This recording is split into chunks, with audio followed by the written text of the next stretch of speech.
Welcome. I'm E.G. Marshall. Today's mystery drama is drawn from life. When the curtain rises on this presentation of the Mystery Theater, you will be drawn into that maelstrom that in our lifetime has affected more people than in any century before this, the Holocaust. But we are not here to survey millions. This is one woman's vengeance, an eye for an eye and blood for blood. Carl, I was so worried. You staying out so late and not coming home until morning. I was afraid to. Afraid of me? Your wife? Why didn't you call me? I was afraid the telephone was tapped. Why would they do that? Anna, the past is returning to haunt me. I must be careful. I think I am a marked man.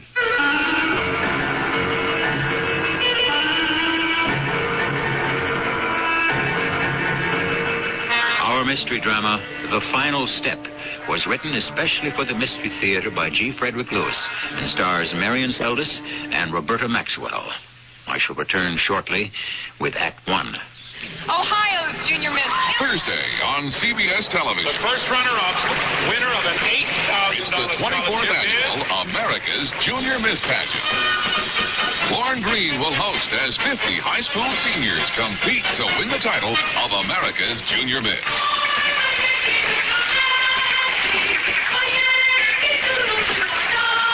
Don't miss the America's Junior Miss Pageant, Thursday at 8, 7 Central and Mountain on CBS Television. Hi, Pat Summerall to suggest that a good place to start pursuing your outside interest is inside True Value hardware stores, where you'll find a wide selection of their own quality West Point bicycles to help you enjoy the great outdoors. Biking is a good way to take in the summer scenery. West Point bicycles come in a wide range of sizes and models so that almost anyone can take advantage of this healthy mode of transportation. And remember, West Point bicycles are sold exclusively by participating True Value hardware stores and home centers. Can't he see the difference between the letters B and D? He won't stop talking for 5 minutes. Why won't she behave at school? He won't sit still. My child tries so hard, why can't he learn? He can't distinguish his right hand from his left. Why can't she remember how to tie her shoes? He's impossible to live with. This is Pat Collins for the Foundation for Children with Learning Disabilities. These frequent complaints of parents can actually be symptoms of a child with learning disability. Problems in language and math, lack of coordination, disorganization, and hyperactivity are just a few indications of this problem. The keys to helping a child with a learning disability are early detection and special teaching.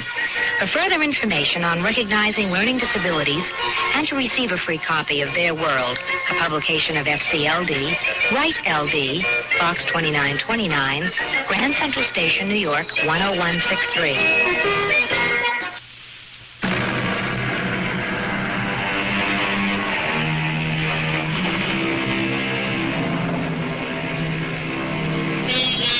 The time is now.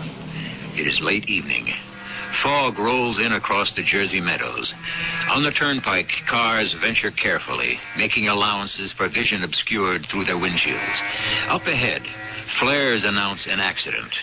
Like an overturned bug, sprawled across the highway, a sedan lies on its roof. An ambulance swings away with its passenger. I'm a medic, ma'am. I'm not a policeman. You don't have to explain anything to me. The trooper behind us will ask all the questions when we get to the hospital. I'm sorry about all this. Are you from Market Street Hospital? Yeah, how'd you know? You're a paramedic with the ambulance service. Do I know you? No, I work at General Hospital. I'm a nurse's aide. No kidding. What lousy luck for you. I mean, it's good luck that you're getting out of the wreck. It could have been worse. Did I make the bandage on your arm too tight? No, it's all right. I'm fine. You sure? Maybe I better do it again. Oh?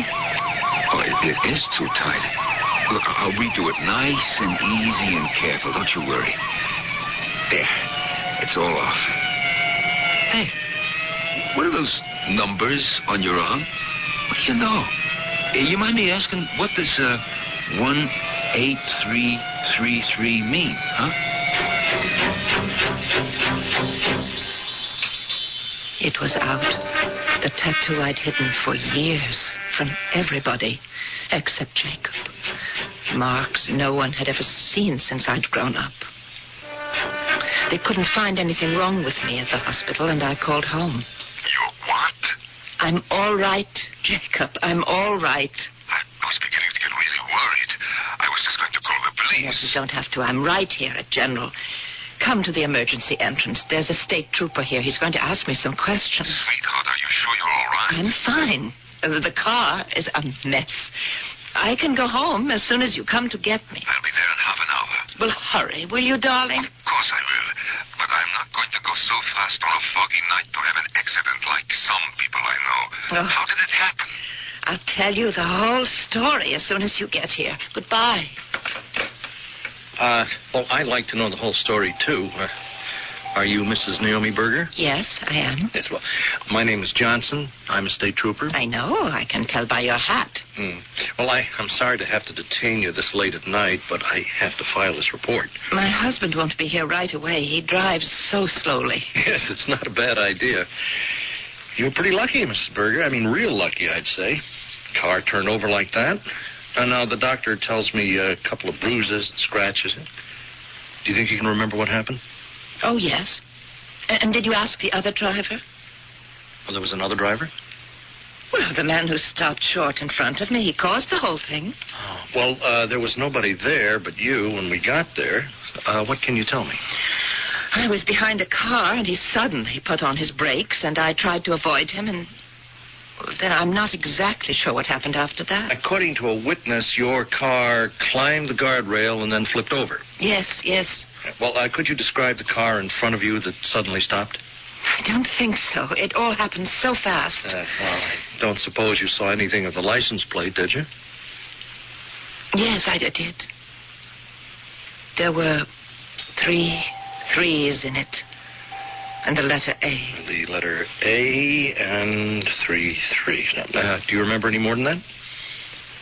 More than what? Well, do you remember any more numbers or letters on that license plate? What are you talking about? The car in front of you that stopped without warning. You said you saw the letter A and 3 3s on the plate. I did. I don't know why I said that. When is my husband coming to take me home? I don't want to say anything until he gets here. Yes, well, I'll tell you what. I won't ask you any more questions tonight. I'll stop by your house tomorrow and we'll go on from there. Is that okay? Yes, I'm all right. I just want to go home.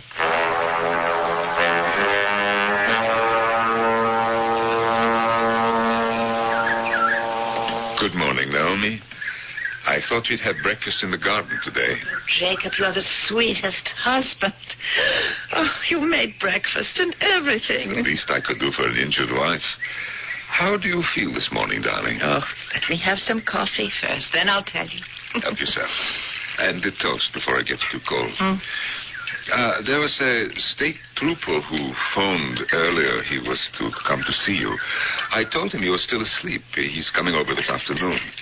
Oh. Darling, what is it? You dropped your cup. I don't know what it is. My hand started to shake.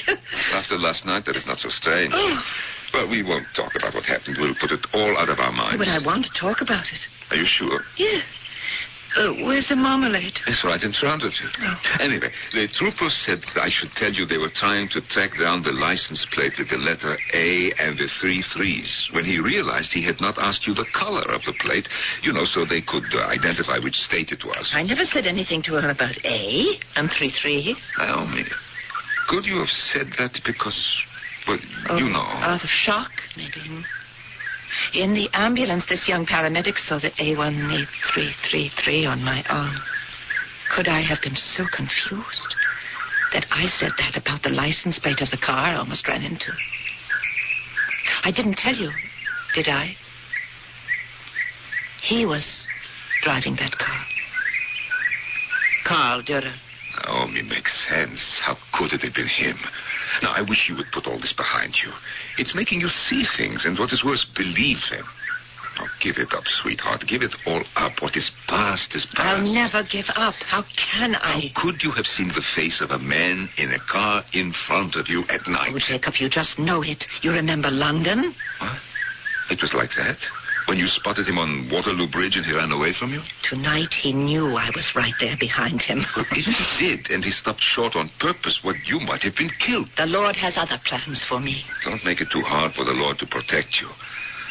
How many years is it now that you've been following this man? I don't count it in years, Jacob. I count it in lives.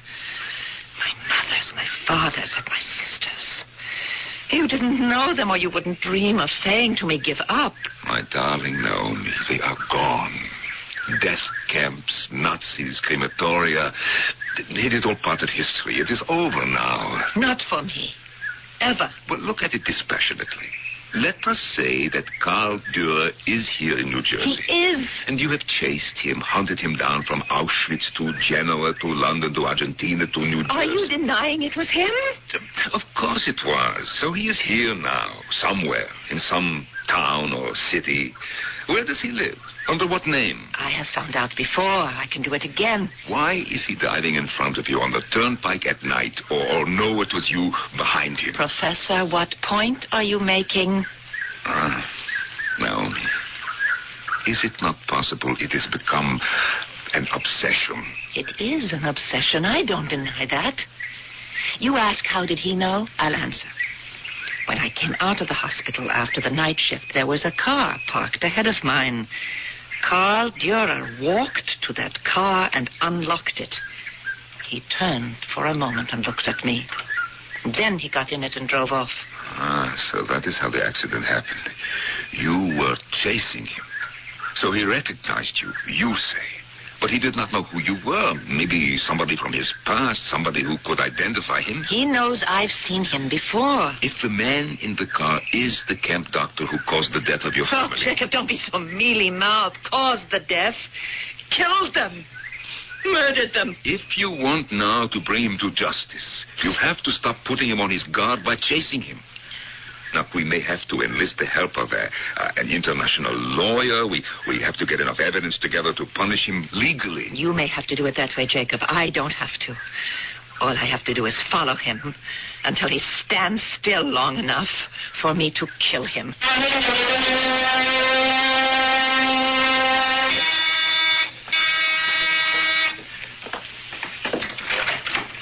Carl, what did you ring for? Don't you have your key? Where have you been? I lost my house key and my key to work. I told you to put them on the same ring with the car keys. Look what time it is. Anna, please. I can't think anymore. Can I have some coffee? Of course. Carl, take your shoes off. Sit in the big chair. This was a bad night for me, Anna. A whole night. And what time is it now? 10 o'clock in the morning, and you're not at work. What will Mr. Perlman say? What will he say? Carl, I hired you at the recommendation of my foreman, Ernst. Your good work with your fingers assembling the transistors. I made you a section supervisor. We have a small shop here, Carl, and not the shop for work is serious. That's what he will say. What are you talking so crazily for? Mr. Perlman is your friend. Here's the coffee. Drink it slowly. I made it strong. I was so worried. It's not like you not to call me. Oh, that's good. I was afraid to, Anna. What are you talking about? Afraid of me? No, afraid the telephone was tapped. Somebody listening. What do they know about you to listen? Who is it? Well, that's the problem. I wish I could be sure, but I don't know who they are. Last night, we had our usual game, you know. I left Fritz and Heinz and Ernst about 11, and a little after. I go to my car, and there is this woman getting into her car behind me.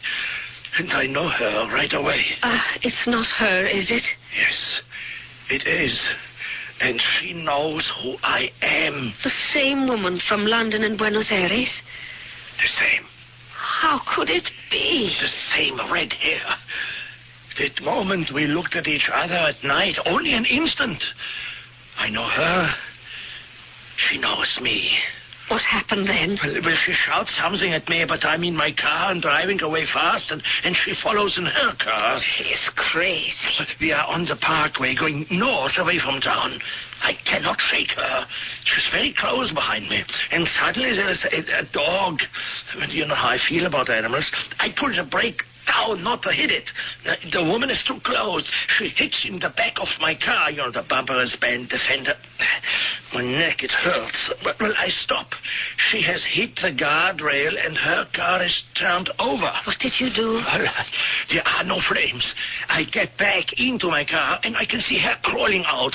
Then I hear sirens, the police cars. I go as fast as I can, and I keep going. Is that what you were doing? Driving all night? No, not all night. I stop up in Cuddy Falls, and I go into a diner and have some coffee. The woman in the accident, was she hurt badly? I told you she was crawling away. So she couldn't be hurt too bad. But it was her fault following me so close like that. I can't have good thoughts about her. She could be from the FBI or Interpol. Anna, they are watching.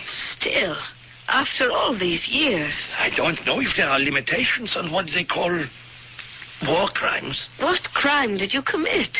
You were like a soldier. You followed orders. A highly respected doctor who helped his country in the prison camp. You think so? I thought so.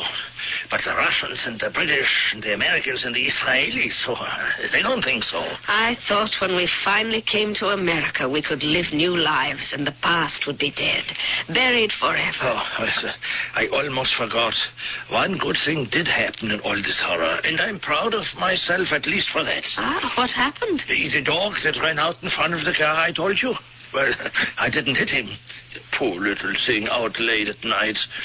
You see so many dead little animals on the highways run over by thoughtless people. It could make you cry.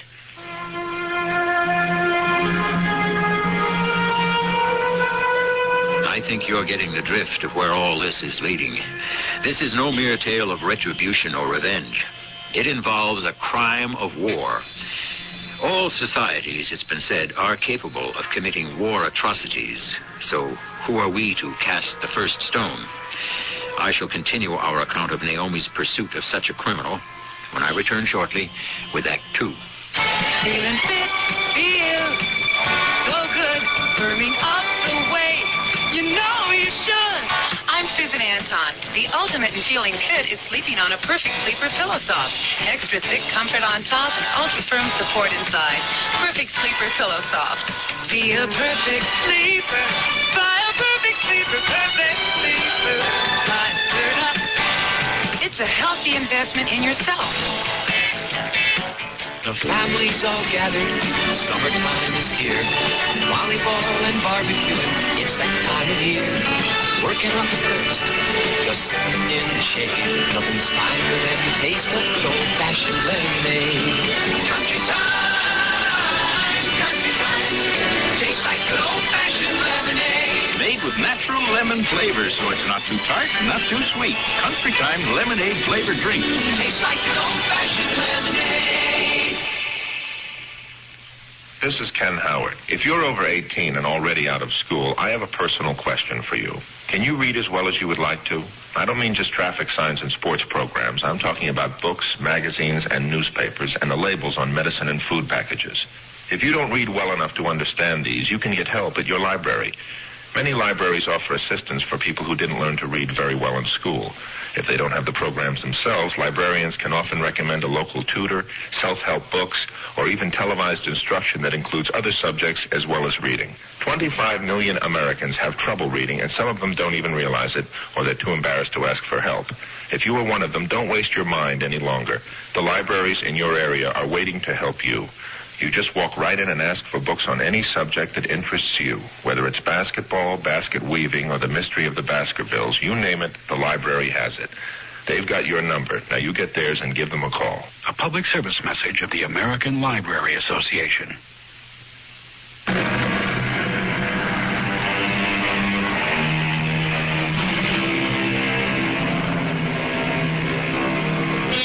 A volunteer nurse's aide who has suffered the loss of her family in the Nazi extermination camp of Auschwitz some 35 years ago has made it her mission in life to bring the prison doctor responsible for the murders to justice, and has pursued his shadow across 2 continents.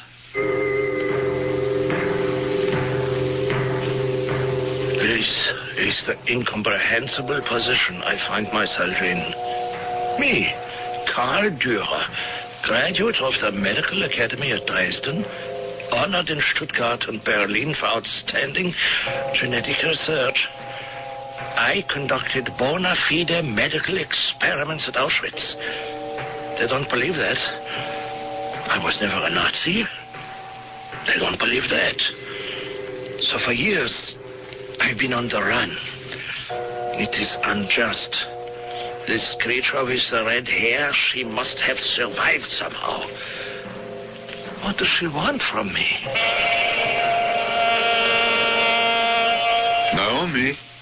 Naomi, there's a man from the police here to see you.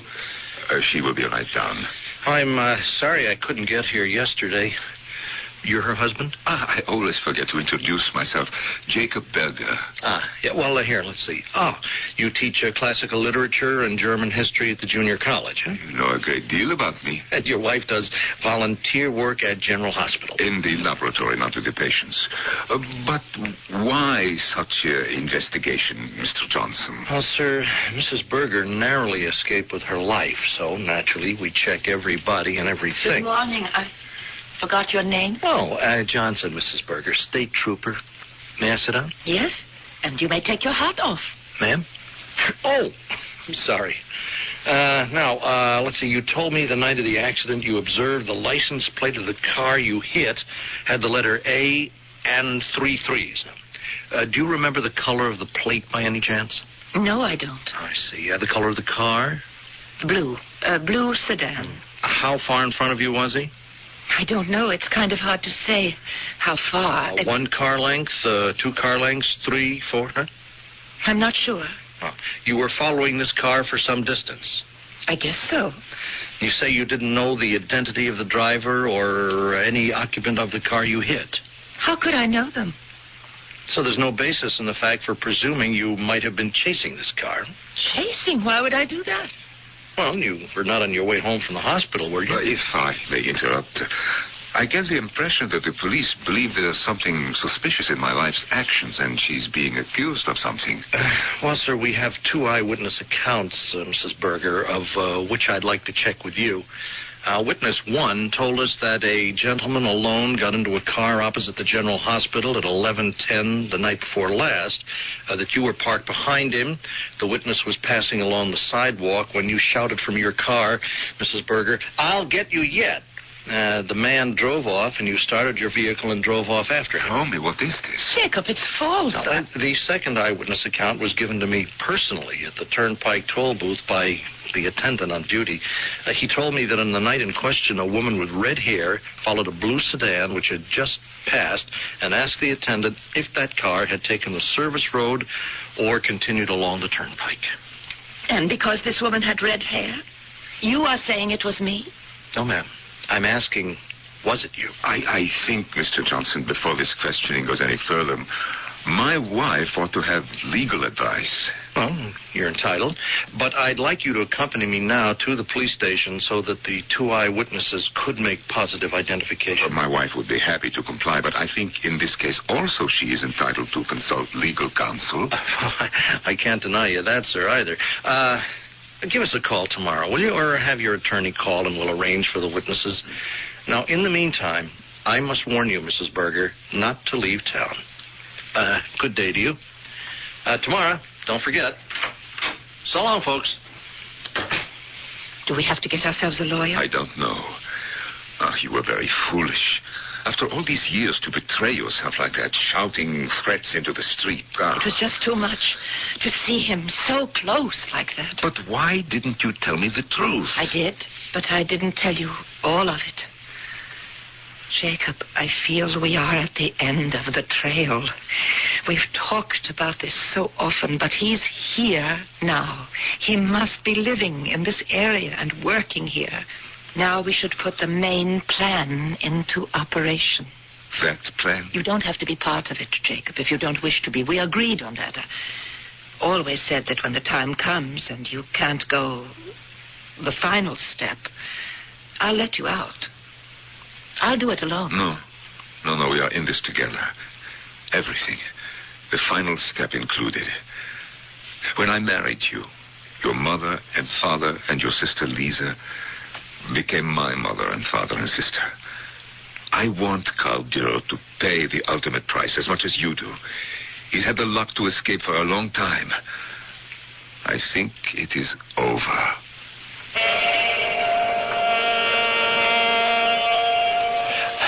Anna, luck will not always be mine.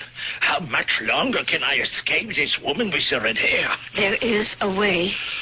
To be rid of her. Forever. Face her. Find her. Speak to her. Ask her why for the last 15 years. Is that when we were in London 15 years ago? Why does she follow you? What does she want? If instead of running from her, Carl, as if you had done something wrong, as if you were guilty of something, you spoke together. Anna, you don't know what you're talking about. I can't do that. Why not? What did you do wrong? So you were a doctor in a prison camp. It wasn't by choice. You were conscripted. They wanted an expert in genetics. You treated everyone who was sick. Well, I did what I was ordered. Were you ordered something so terrible you have to be running all your life? No, Anna, it's the unspoken part of my life. You've been wise enough not to ask me what I did, and why after the war I had to give up being a doctor, and why I disappeared from Germany for so long. And then, when I finally wrote you under a new name from London, you came and joined me and never asked me why. Ask me nothing now, also.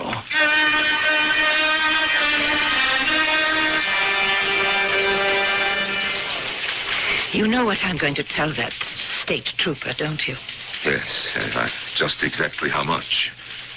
I prayed last night, Jacob. So did I.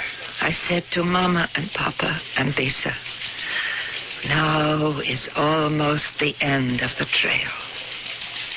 Did you make the phone calls? Yeah, 2 newspapers. How did you say it? Well, I told them who we were, that you were going to the police station today to give information about a Nazi prison camp doctor. That here in our small town in New Jersey, a murderer lives among us. Perfect. Well, good day, folks. Oh, I'm sorry we have to meet out here, but space is at a premium today. I understand you wish to change your story, Mrs. Berger? No, not change. Add to it. I did recognize the man who got into the car in front of me when I left the hospital that night. And I did follow him. I wanted to know where he lived. Mr. Johnson, he is a murderer. Ah, I see. So you ran into him deliberately? No, that was an accident, just as I told you. His name was Dr. Carl Dürer. Hmm? And you have a basis for your accusation of murder? I was there when he killed 3 people, if that's what you mean. This happened recently? A long time ago. And did you report it? No, I didn't. Well, why not? No, you see, what my wife has not made clear is that this Dr. Dürer performed medical experiments, so-called, in a Nazi prison camp, which resulted in the death of her father and mother and twin sister. Well, who was she to report this to? The man is a Nazi. Do I have to say any more? I'm afraid you'll have to tell me a great deal more, Mrs. Berger.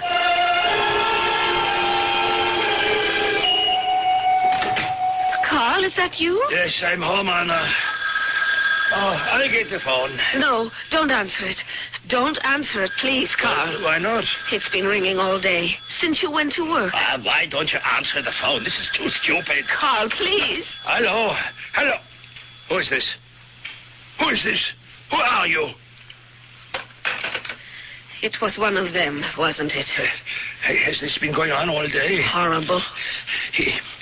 He called me a Nazi murderer. That's why I stopped answering the phone.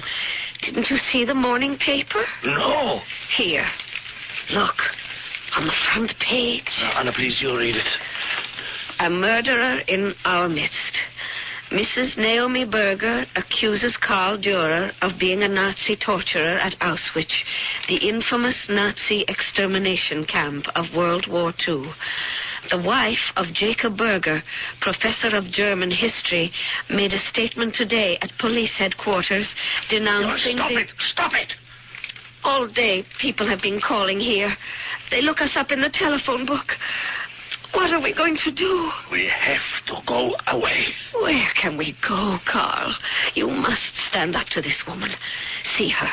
Go there. What do you have to fear? It's all lies. Make her believe you. This Mrs. Jacob Berger. And it's no use. The authorities will come, and they won't listen either. Yes, I performed experiments under orders. Of course people die. They would have died anyway. I put them to sleep. Wasn't it a better death than being shot or gassed like the others? You could be accused of murdering, like it says. Anna, I have got to go out. I'm going to find that woman. I am going to face her, as you say. Oh, where's the telephone book? Where it always is, next to the telephone. Yes. Yes, here it is.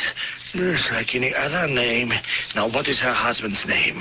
Jacob. Yes, Jacob. Yes, Jacob Berger. Who are you calling? Mrs. Jacob Berger. I am going to tell her that Dr. Karl Dürer is on his way over to pay her a house call. Don't go over there, Karl, yet. Oh, Mrs. Berger? This is Karl Dürer. No, Karl, no. Just a moment, please. Anna, please. If you are determined to see her, don't warn her when you're coming. Suppose she has some police with her when you get there. Do as I say, Karl. Hang up. You're right. For a change. I will be the hunter, and she the hunted. Let her wonder what I am going to do next.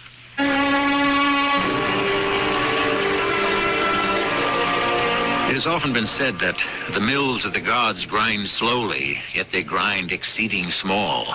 In other words, the reward of patience is justice. Naomi Berger sees no evidence that patience would even ultimately redress wrongs, so she herself has decided to play Nemesis, a most dangerous game. I shall return shortly with Act 3. Kodak brings the instant to life. Kodak wants to offer you some instant fun money for a limited time only. Get a $10 rebate when you buy either the Kodak Colorburst 250 or the new Colorburst 350 instant camera. With either instant camera, you get the sharp, rich, vivid color pictures Kodak is famous for. See your photo dealer for details about Kodak's $10 fun money offer. Kodak brings the instant to life. When you want quality, instant printing in a hurry, see the professionals who print at PIP. Whatever your printing needs, depend on the professionals at PIP. Want your own personalized stationery and envelopes? Depend on PIP. Want business brochures and sales reports? Depend on PIP.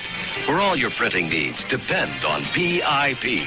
Look for the PIP near you in the yellow pages under printers. That's PIP. The following is a reenactment of a scene that never happened. When I told the fat man that I lost the letters of transit, I thought he was having a heart attack. Sure. Do you know the warning signals of a heart attack? Well, sure, Rick.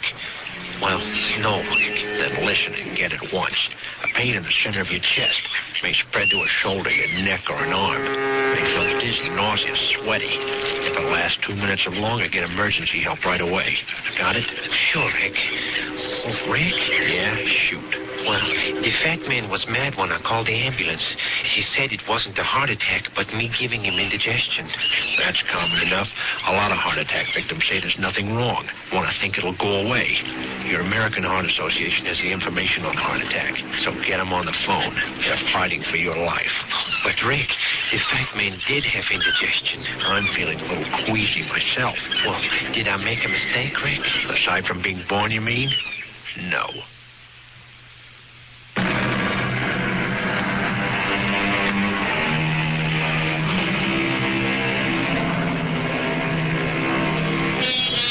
When you consider a woman who has waited 30 years to confront the very doctor who assisted the infamous Dr. Mengele by the injection of phenolic acid, benzene, or air, which killed in seconds, when you consider she watched her mother, father, and sister die that way of human guinea pigs, when you consider all that, perhaps you can understand Naomi's feelings at this moment. He's coming here. I know it, Jacob. I know he's coming. What did he say on the phone just now? He said, Mrs. Berger, this is Carl Dürer. And then I heard a woman's voice say, Carl, don't. And then he said, just a moment, please. And then they talked. He had his hand over the receiver. Then he hung up. Jacob, he saw the newspaper story. He swallowed the bait. He's coming because he has to silence me. But he doesn't know who I am. I could be related to any of the thousands of deaths. Are you ready, Jacob? The car has gas in it, and it is standing right by the back door. The hypodermic? Everything is laid out on the kitchen table. But not all of them. Only one. The other two should be in your briefcase. Don't worry, they are. Now, where will you be standing when he comes through the door? Right there, just as we planned. The hammer? You have the hammer? I have it.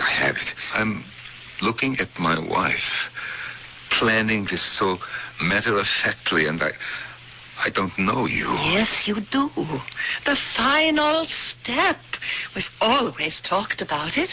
It has to be. There's no other way. Who would do it for us? The courts. Oh, bring him to court. You think he would answer charges in a court?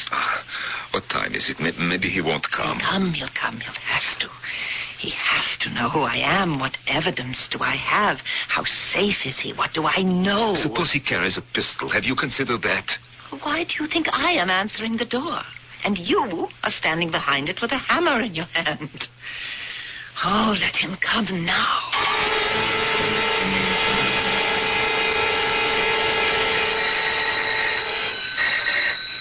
That's him. The ring of authority. Are you going to answer it? Open the door before he goes away. You have the hammer. I told you that I have it, you see? All right. No, wait. What for? If he has got a gun, warn me. I'm coming. Mrs. Berger? Yes? Is your husband home? I'm afraid not. I am Carl Dürer. I think you wish to talk to me. May I come in? I have been waiting for you to call on me. Please come in. Go right ahead. Into the living room. Oh, did I kill him? No, he's still breathing. You did fine. Help me move him so I can close the door. All right, then we'll drag him into the kitchen. About the injections, will you do it or should I? I'll show you how to do it, Jacob. Don't worry.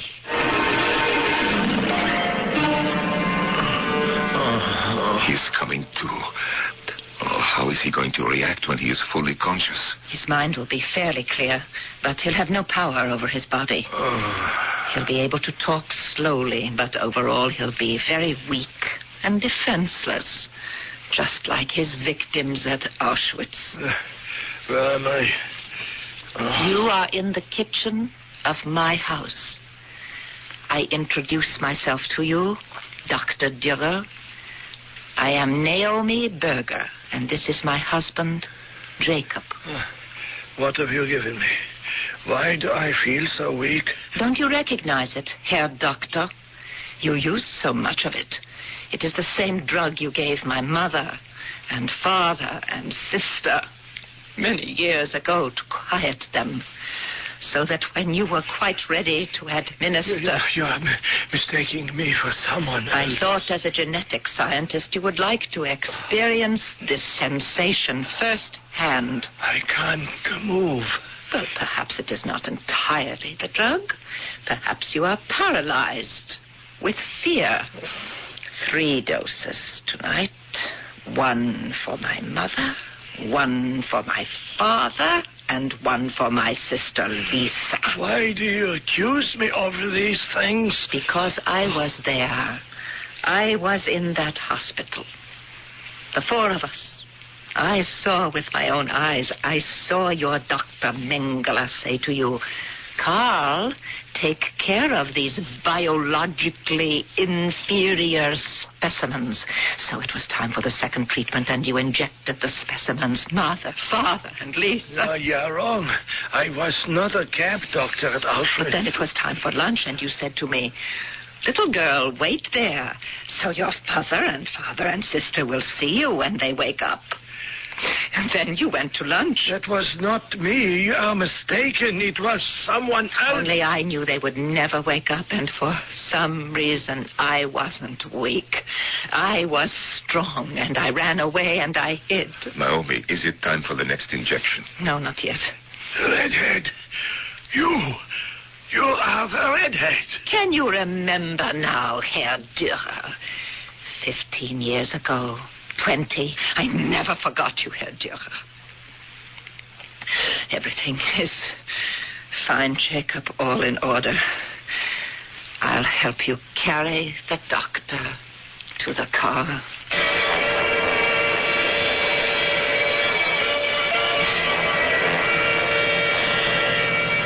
Where are we? We have traveled an hour and a half. You have been asleep. How am I going to die? 2 injections, 15 minutes apart. Doing this does not bother you, huh? What are you, a teacher? I teach the classics, German. Yes, literature. I am not a beast. I am not inhuman. Perhaps not now, but then you lost touch with reality. Those were human beings you experimented with. I was a doctor, highly qualified. Do you know what the word conscience means? I know what the word duty means. An order is an order, and it must be obeyed.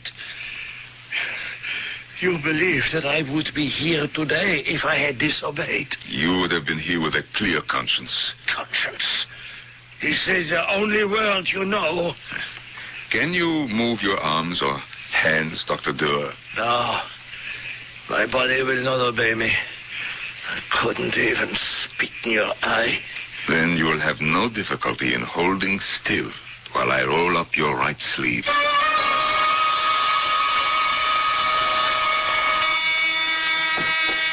Oh, Carl, I've been so worried. Mrs. Dürer? Yeah, yes? I'm State Trooper Johnson. Now, these keys were found on the turnpike a few days ago. I traced one to the Acme Transistor Corporation, where I believe Mr. Dürer works. Now, I spoke to a Mr. Perlman. My husband's boss, yes. May I come in? Excuse me. I was expecting my husband. Well, Mr. Perlman identified one of the keys as from a locker of your husband's. The other one is our front door key. Carl lost them. Well, may I ask, is your husband in good health? Is something wrong? Well, he wasn't at work, and Mr. Perlman said he's been absent a lot lately. You sound like a sympathetic man, and I'm going to tell you something. Last night, Carl was very upset. Because his name was in the newspaper? Yes. He said he had to talk to that woman who said he was a Nazi, and he went out to talk to her, and he hasn't come back home yet. It is all over. I hid the body in a cave by the reservoir. Did anyone see you? No. I pulled the car off the turnpike. When I walked back to it, I did not turn the lights on until I was on the road coming home. No one saw me. So, it's done. The final step. I do not share your feeling of relief. The hypodermics are in the briefcase. What did he say in the end? Did he confess? Did he weep and grovel like so many of them did? He just went to sleep.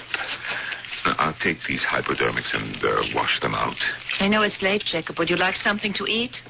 I do not think I could ever get food past my lips. You can pour me a whiskey. I'll be back in a moment. Oh, hello? Mrs. Berger? Yes, this is she. This is Trooper Johnson. I know it's very late, but something important has just developed, and I have to talk to you, ma'am. Well, come on over. We're still up. I'll leave the light on outside. Oh, good. I'll be there in 5 minutes. All right. Jacob, come here quickly. What is it? Who is that on the telephone? Our friend Johnson, that state trooper. He's going to be here in 5 minutes. Oh, my Lord. Now, put the briefcase in the upstairs closet with my nurse's aid uniform. Are the instruments clean? Yes. Oh, how could they have found him so quickly? Now, remember, you were here all evening. Put your slippers on. Go sit on the sofa. Open a book. Mr. and Mrs. Berger, I am going to dispense with the apologies for the lateness of the hour. Now, I've been to see the wife of Carl Durr. He left home to come here, Mrs. Berger. Now, did you see him? No, I can't say I did. At no time today has Carl Durr been to see either of you? But Jacob and I have been here alone all evening. I see. I haven't yet informed Mrs. Durr, so I shall ask you to keep this to yourselves for the present. 2 hours ago, in the Reservoir District, Carl Durr was discovered run over on the turnpike, dead. Now, he was apparently hit by some vehicle. You think he was walking along the highway and he was hit by a car? Well, he's been taken to the morgue, and after a thorough examination, we ought to be able to pinpoint the cause of his death. I'd better go now and inform Mrs. Durr. He suspects us. They're going to find traces of the poison in him.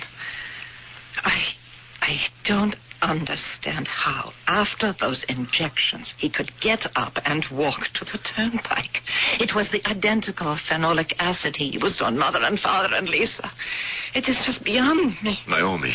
You told me you left him hidden in a cave by the reservoir. But that's over a mile from the main road.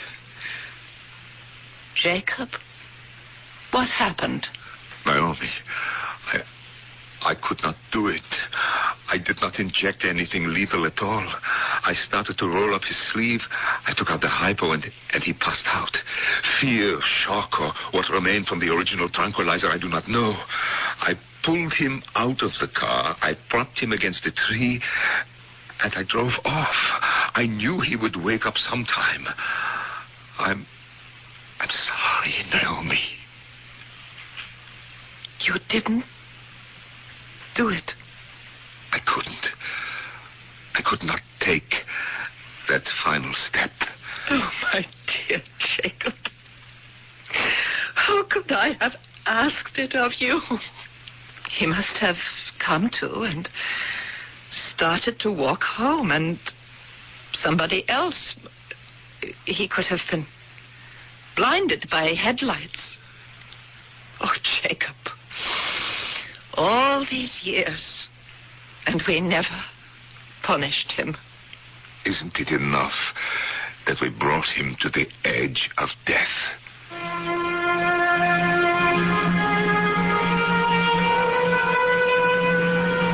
We who live by principles to maintain a peaceful society cannot bring ourselves to fight fire with fire, death with death, as did Naomi in her pursuit of a 30-year-old murder. Unhappily, as long as humans are capable of inhumanity, we are destined to live in an armed camp. That appears to be man's fate. I shall return shortly with some closing words. Before Shogun, in a Japan of warring clans and star-crossed lovers, there was the glorious saga, Shike. Shike, the beautiful and violent epic of a warrior monk trained in 1,000 ways to kill. And the radiant noblewoman whose passion for him defies all tradition. Shike, the Japan you will always remember. In the Jove paperback you will never forget. Pour on the snap. Pour on the crap. Barbecue sauce. Pour on the fat. Pour on the crap. Barbecue sauce. Pour on the snap. Pour on the crap. Barbecue sauce. Only one barbecue sauce can give you the snap of this secret blend of 16 herbs and spices. Ours. Pour on the snap. Pour on the crap. Barbecue sauce. Pour on the snap. Here at Fire Station number 3, between fighting fires, we play a lot of checkers and drink a lot of coffee. So our coffee's Kava Instant. Your move, Hogan. Full-flavored Kava is the only 90% acid-neutralized coffee. And with less acidity, no matter how much we drink, we still feel good. Oh, nice move, Hogan. In fact, we drink enough Kava to put out a fire. Uh-oh, I think I'm in trouble. Saved by the Bell. Kava, all the taste you want in coffee without all the acidity. This is Carl Malden. Now only American Express Traveler's Checks offers exclusive new services that protect more than just your money. Now, if you lose your credit cards and ID along with your traveler's checks, only American Express will help you cancel your cards, issue you a temporary ID, cash a check, and put its travel service at your service 24 hours a day. Ask for American Express Traveler's Checks. Now they protect more than just your money. Now they help protect your vacation. Services available in the U.S. and Canada. Certain conditions apply.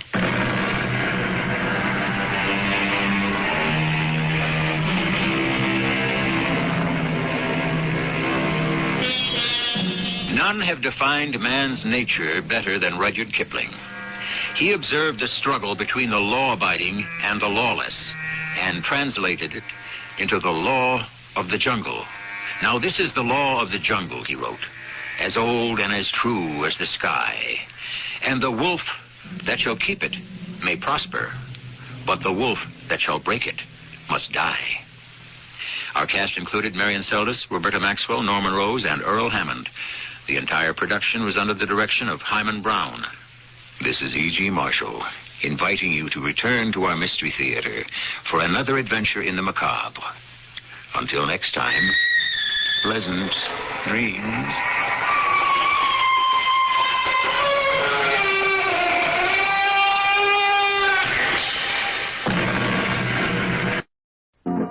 The CBS Radio Mystery Theater presents...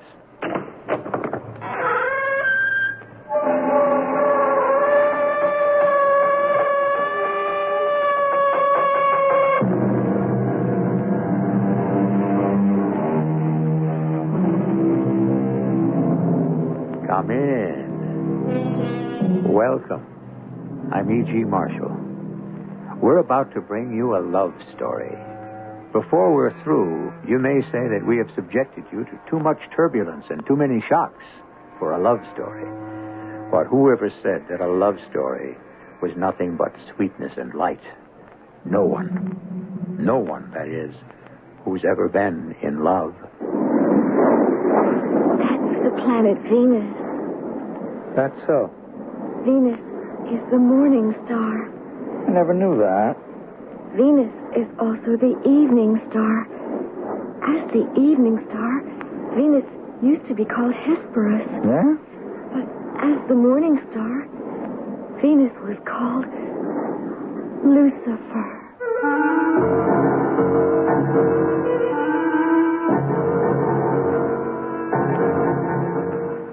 Our drama, Boomerang, was written especially for the Mystery Theater by Elspeth Eric and stars Ann Shepard. It is sponsored in part by Sign-Off, the Sinus Medicines, and Buick Motor Division. I'll be back shortly with Act One.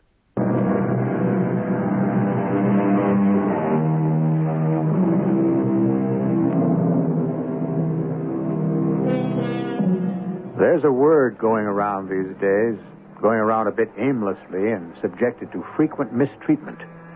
The word is ambivalence. Now, let's break the word in half. Ambi is from the Latin and means both. Valence means power.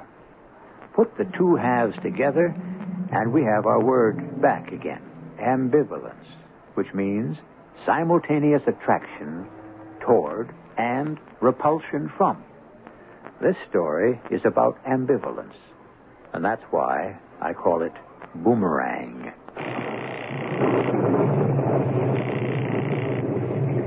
Yes, hello?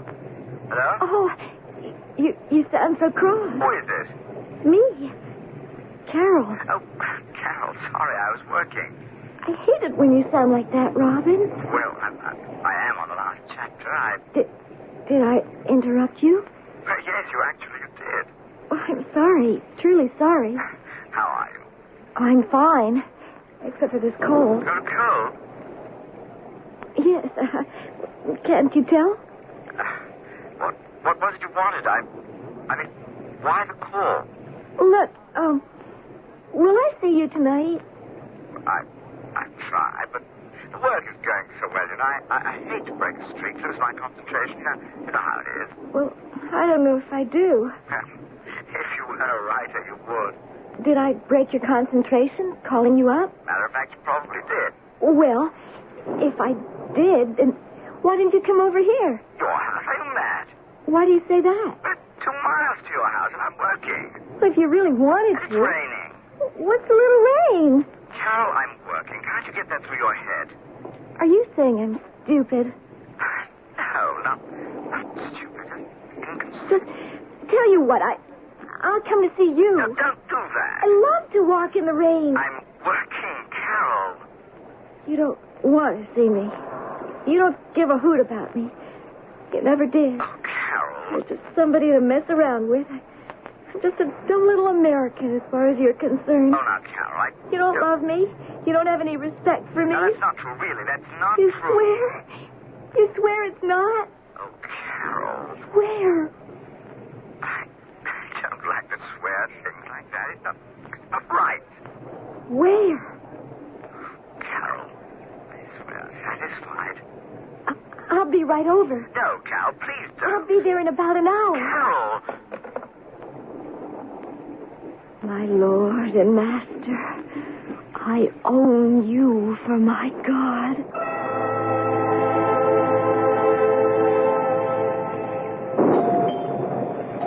That you, John? It's me, Celia. Oh, come in quickly. Oh, what weather. Give me your coat. Oh, yeah. Thank you. It's terrible of me to ask you to come out in a night like this. Oh, it's all right. No, it's not all right. I know I impose on you. That's what old friends are for, to be imposed on. You do have a way of making me feel better, John. And that's what doctors are for. Now, what seems to be the trouble with Carol? As a matter of fact, it's just a cold and a sore throat. Oh? Well, has she tried gargling with salt water? John, I didn't get you over here for just a cold. It's other things I can't cope with. Such as? Well, she's been odd lately. Odd? How? And how lately? Actually, it goes back more than a year to when her father died. Only it wasn't so noticeable then, and I thought it was just, grief. She was away at school when he fell ill. And he didn't want me to send for her. He was sure he'd recover, and so was I, and then the second hemorrhage, and Yes, it was very sudden.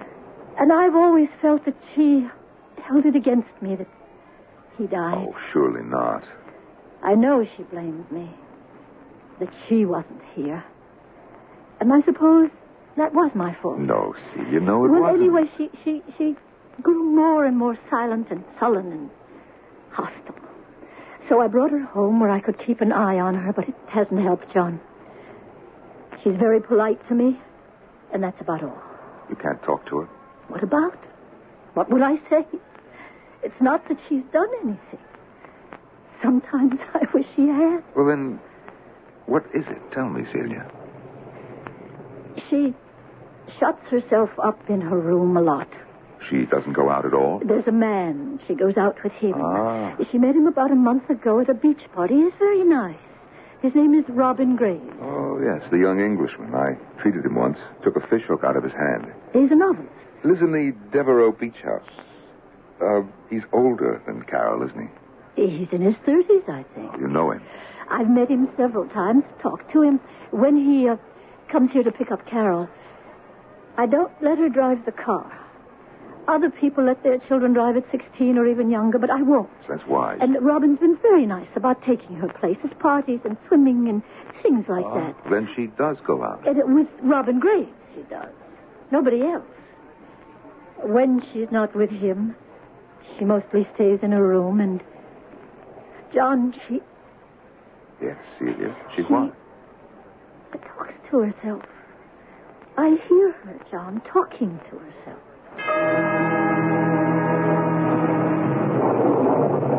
I will be his, and he shall be mine.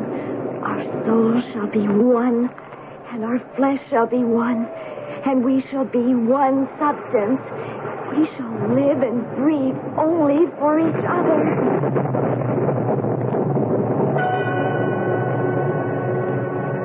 I hope I'm not depressing you with all this talk about Carol. Well, I've known Carol most of her life.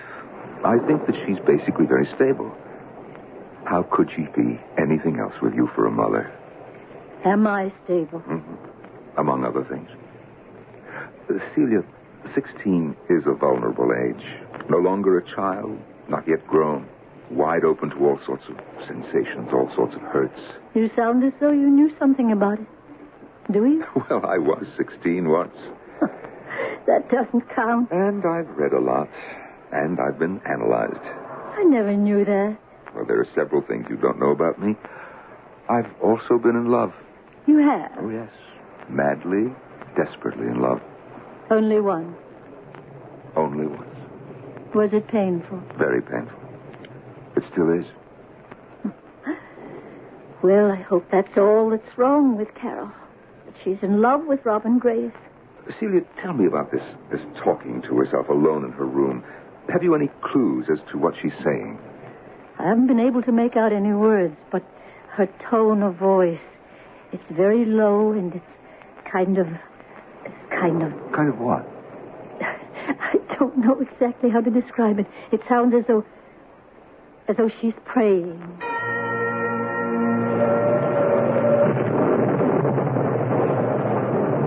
I promise to adore you and do you homage at least 3 times a day, and to do the most evil that I can, and to lead into evil as many persons as shall be possible to me.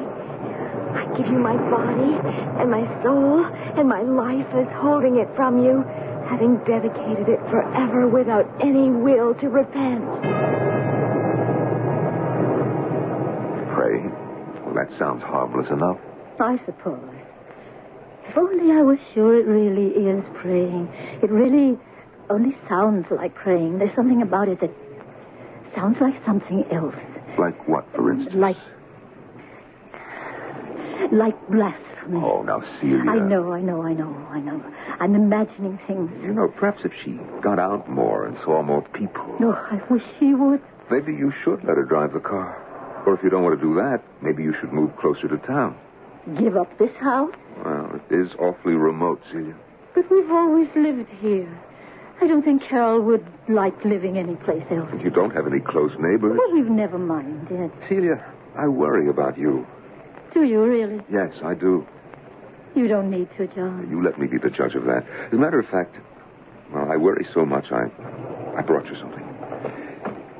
Here. What is it?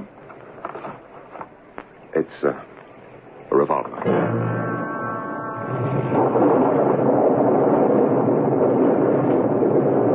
I cling to thee, Satan, and in thee I believe.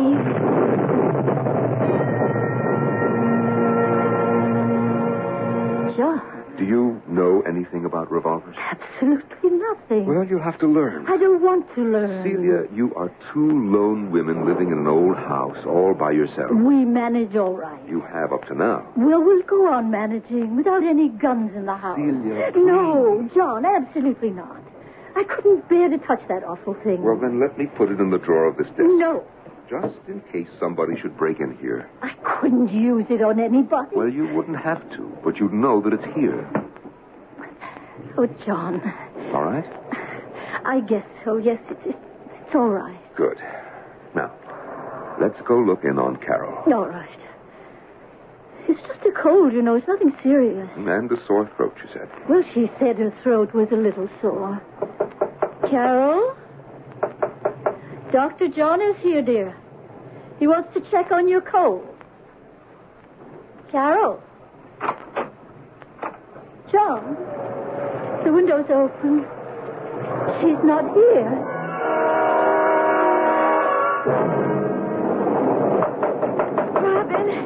Robin, it's Carol. I made it. I'm here. Open the door. Let me in. Please. Let me in. Carol. Let me... Carol.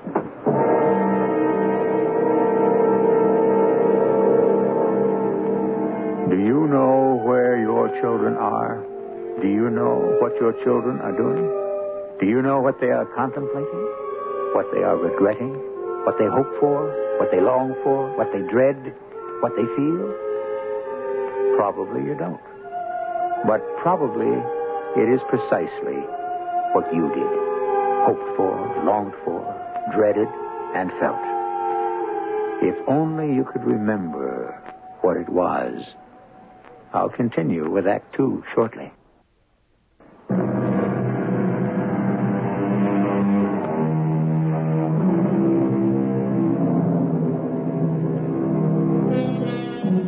In the first act of our drama, a girl of 16 walked through a storm to reach the seaside home of the man she loved. But is this particular man the one she has really set her heart on? We cannot be sure. For on her long, rain-soaked journey, we heard her invoke another, a bodiless being, one called Satan. Now, as we begin Act 2, it is 7 days later. Oh, Mr. Graves. Hello. Hello. I was driving by. I wanted to inquire about Carol. Do come in. Thank you. Yeah, I've been worried about her. She's asleep right now, but I could wake her. Don't do that. She probably needs all the sleep she can get. Well, it was pneumonia. Do come in and sit down. Thank you. She was quite out of her mind for a few days. Delirious. Yeah, well, I found her on my doorstep. She seemed... Well, not quite rational. Well, after a 2-mile walk through a terrible storm.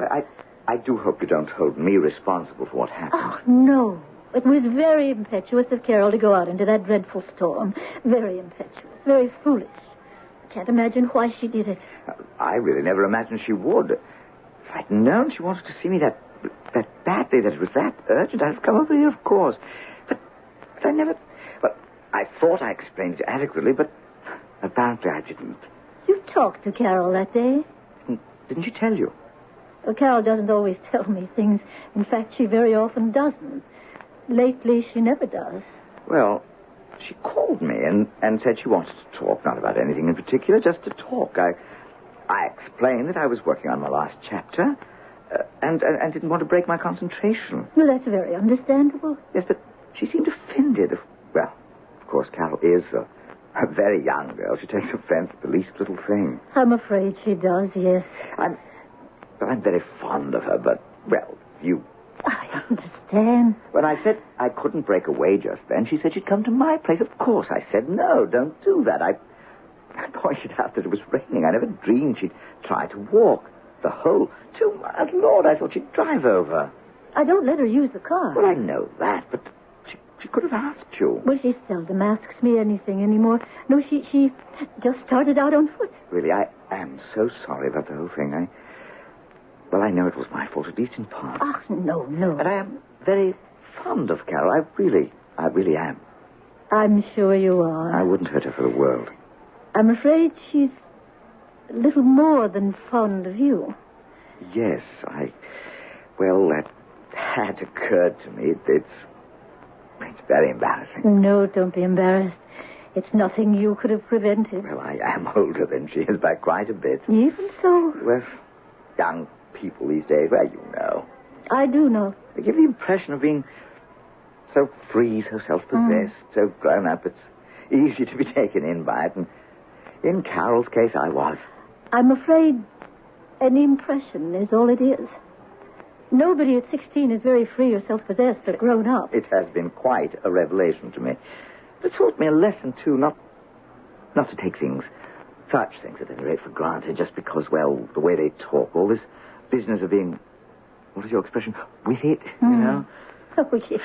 They're really very immature and very vulnerable. I quite agree. I must say you are an understanding mother. No, I wish I were. I could do so much for Carol if I only understood her better. Ah, well, at any rate, you won't have to worry about me much longer. Oh? I've finished my book. Congratulations. Well, about time. It's been almost a year. Well, I know you've worked very hard. I have. Taking the Devereaux cottage was about the best thing I ever did. Out there with nothing but the wind and the waves. Sounds lonely. Well, writing's a lonely business, has to be. And then, well, there was Carol. I know you helped her loneliness, too. I think so. I hope so. You're rather shut away from people here, aren't you? No near neighbors. That's true. But we've always lived here. My husband died here, and When I wanted to move closer to town, Carol objected strenuously, so we stayed here. Perhaps you shouldn't have it. Well, it doesn't seem quite safe. You know, you're not the only one to say that. Our doctor said the same thing a little while ago. He even brought me a gun. Really? A little pearl-handled revolver. Very feminine. Heavens, I wouldn't think of touching it. The first night I kept it by my bed, but that made me so nervous I moved it in here. It's in one of those desk drawers.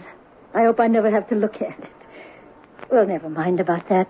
What are your plans now that the book is finished? I'm going back to London. Oh, you are? Yes, my publishers are there. I see.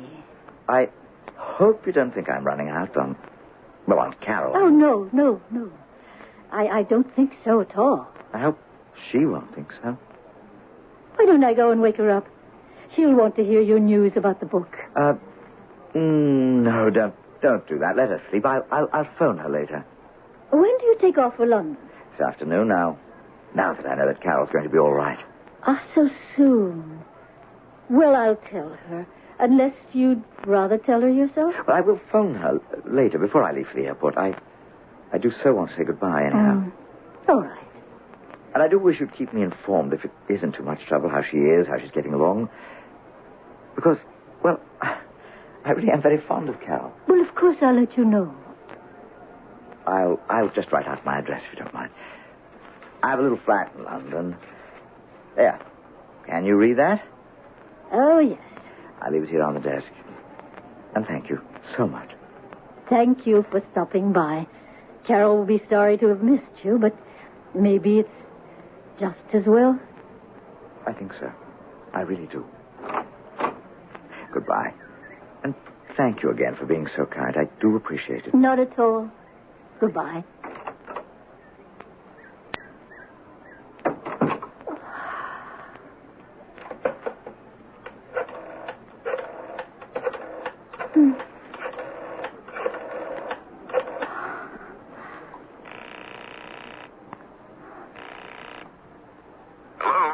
John, this is Celia. Are you busy? Well, I have some patience. I just wanted to tell you Robin Graves was here. Oh? He just left. We had such a nice talk. I think everything's going to be all right. He's leaving for London this afternoon, finished his book, and he's got to see his publishers. Could you possibly break away for lunch? I'd like to tell you all about it. I think I can do that. Oh, good. About 1 o'clock. Fine. And, John, thank you for being so extremely nice. It's not hard to be nice to you, Celia. See you at 1. Yes. Goodbye. Who's that you were talking to? Oh, Carol. Sweetie, you're dressed?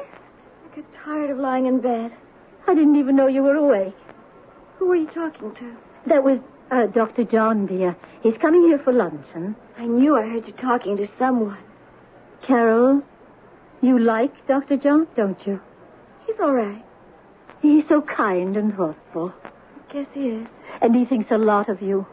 Does he? Indeed, he does. He feels almost like a father to you. Who were you talking to before you talked to him? Oh, that was Robin Graves. He stopped by to see how you're feeling. I'd have waked you, but he said not to disturb you if you were sleeping. I thought I heard his voice. In your sleep, probably. Probably. Guess what? He's finished his book. Oh, has he? Yes, and he's going back to London to give it to his publishers. Isn't that exciting?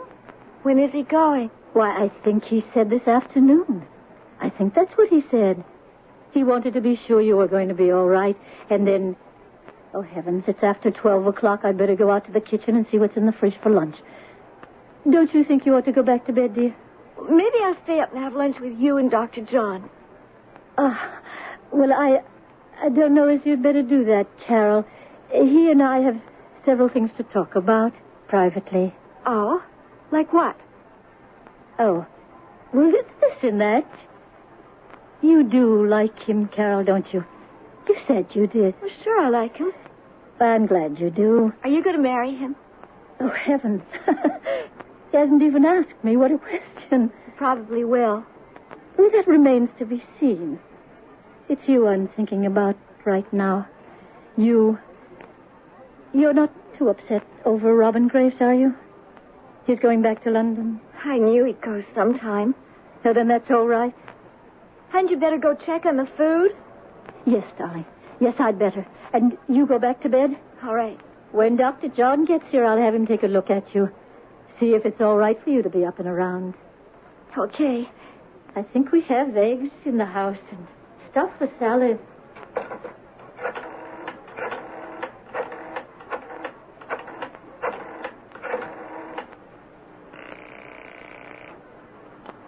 Hello?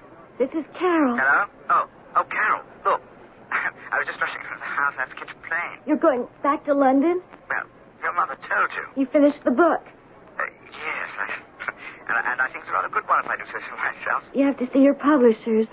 Understand perfectly. Look, Carol, I was going to call you, but what with one thing and another, I barely have time to catch my plane.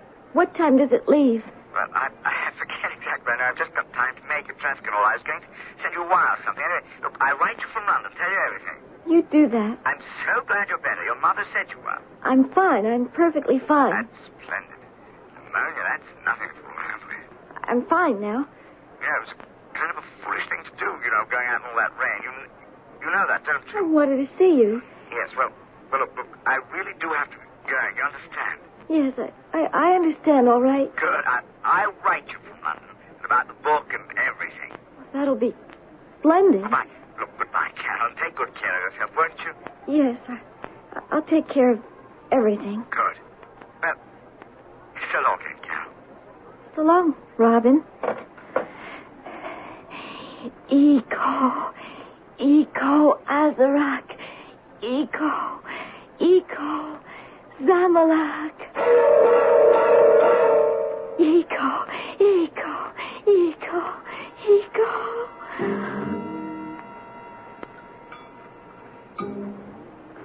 So he's gone back to London.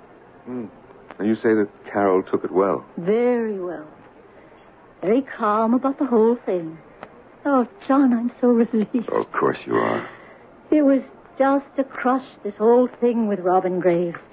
All young girls have them, just a passing phase. I hope so. Oh, it was. I'm sure of it. Aren't you? Well, we'll see. At any rate, now we'll have a little time to think about ourselves, won't we? Well, yes. You know what Carol said? She said, "Are you going to marry Dr. John?" And I said, "Heavens, he hasn't even asked me." She likes you, John. She really does. And her mother? Well, I like you, too. You know that. Look, John, I promised Carol you'd look in on her after lunch. Why don't you do that now, before you go back to the office? All right.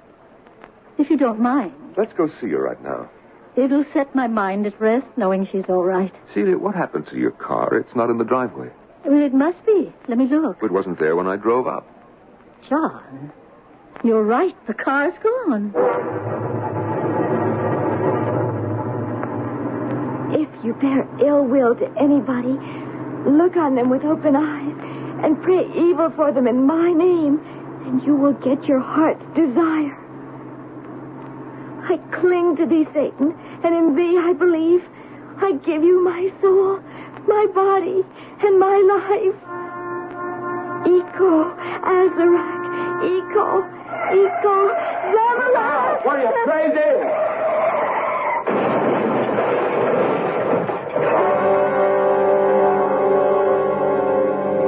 Do you remember what it was like to be 16? Oh, I'm sure you remember the fun, the dates, the parties. You remember school and studying and taking exams. And you remember the little failures and the little successes and everything that fell between. But do you remember the doubts, the terrors, the feeling that everything might suddenly go out of control? I doubt that you do. For you did grow up, and you did get everything under control. You did, didn't you? I'll be back shortly with Act 3. You've never had a really exotic car, have you? Because you've always felt that you needed something a little more down to earth. But you still want that exotic car, don't you? You know what you need? A Buick Skyhawk. It's small, it's V6 powered. Hey, it's even got a hatchback. Now that's down to earth. But with things like bucket seats, available 5-speed manual transmission, and that laid-back, low-down styling, it's not exactly plain vanilla. The Buick Skyhawk, the car you need and the car you want.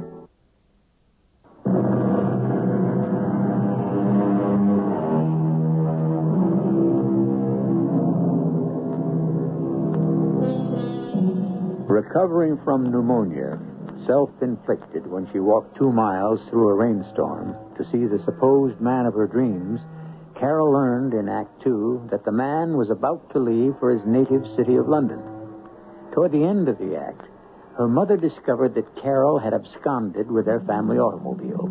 And at the end, we heard the car with Carol in it crash. It is now a week after that crash. Hello. Celia, this is John. Oh, yes, John. How nice of you to call, busy man like you. Well, I'm worried about Carol. John, you checked her over yesterday. You told me she's quite recovered from the concussion. Celia, why do you think she took the car in the first place? Well, she said she just felt like getting away. She really was kind of upset over Robin Graves going back to London. She tried to be very cool about it, but she was a little upset. She admitted it finally. More than a little upset, I'd say. Whatever do you mean by that? She's in love with Robin Graves. Was in love with him. Is. John, I asked her. She says it's a thing of the past. And you believe her? Well, of course. Why shouldn't I? Because you don't stop being in love overnight. It takes a good long time. Well, sometimes you never get over it. But, John... Let me talk to her. Why? Put Carol on the phone. But I can't, John. She isn't here. Well, where is she? She went to town to buy some clothes. I thought that was a good sign. Don't you? It means she's already thinking of other things, other boys. John, don't you think so? When will she be back? Well, pretty soon, I guess. She left this morning. I let her take the car. You let her take the car? Well, she asked me. And she's well now. When she said she was going to buy some clothes, I thought, why not? There's plenty of reason why not. She just had an accident in that car. For heaven's sake, Celia. Sometimes you don't have any good sense. John. Look, as soon as I can get rid of some patients, I'm coming over there. But there's no need to... I hope not. I devoutly hope not. But I'm coming over anyway.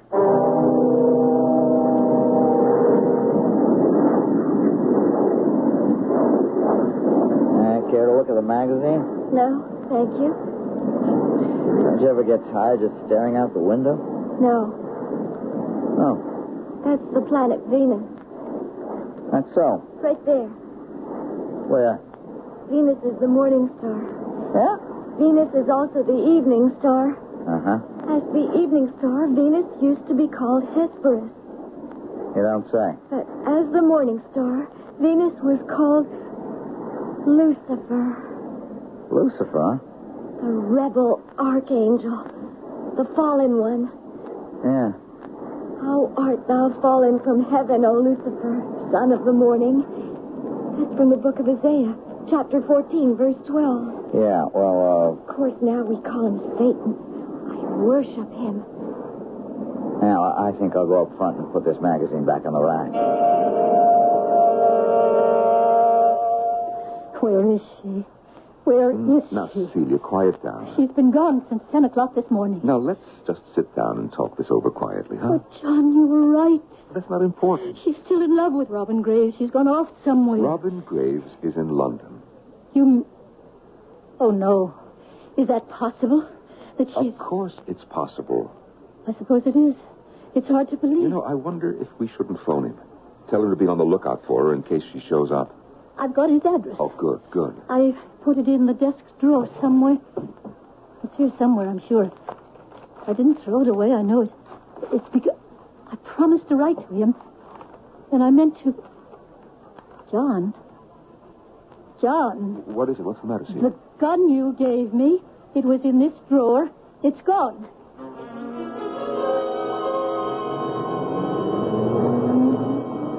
If you bear ill will to anybody, look on them with open eyes and do evil to them in my name, you will get your heart's desire. Iko, Azarak, Iko, Zamflak, Eco. Carol! Carol, wait! Carol, no!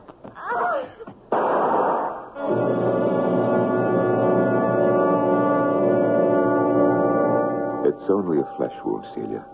The bullet entered her shoulder and came out the other side, clean. It'll heal in no time. She won't even have to stay in the hospital after today. If we hadn't called out to her the way we did, maybe she wouldn't have stumbled. My darling, Yes. Well, would you have let her continue on to Robin Graves' apartment? No, of course not. Well, then. John, you've never spoken to me in just that way before. What way?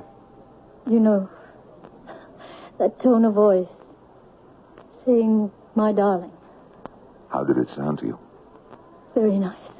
That's all? Sounded lovely. Well, now, why don't you try saying it? My darling.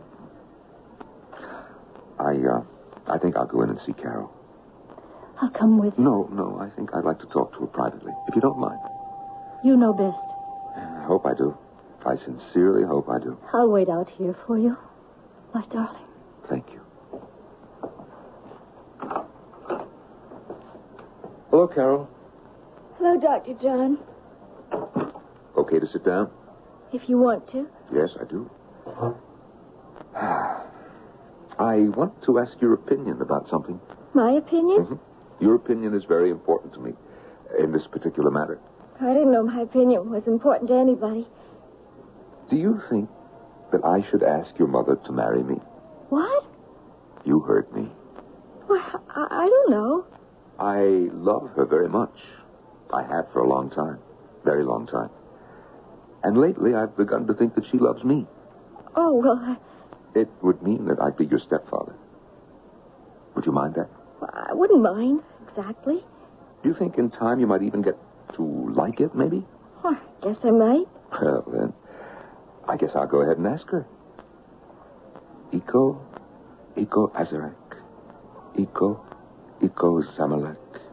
Iko. What are you doing? What do you think? I'm just saying a little prayer.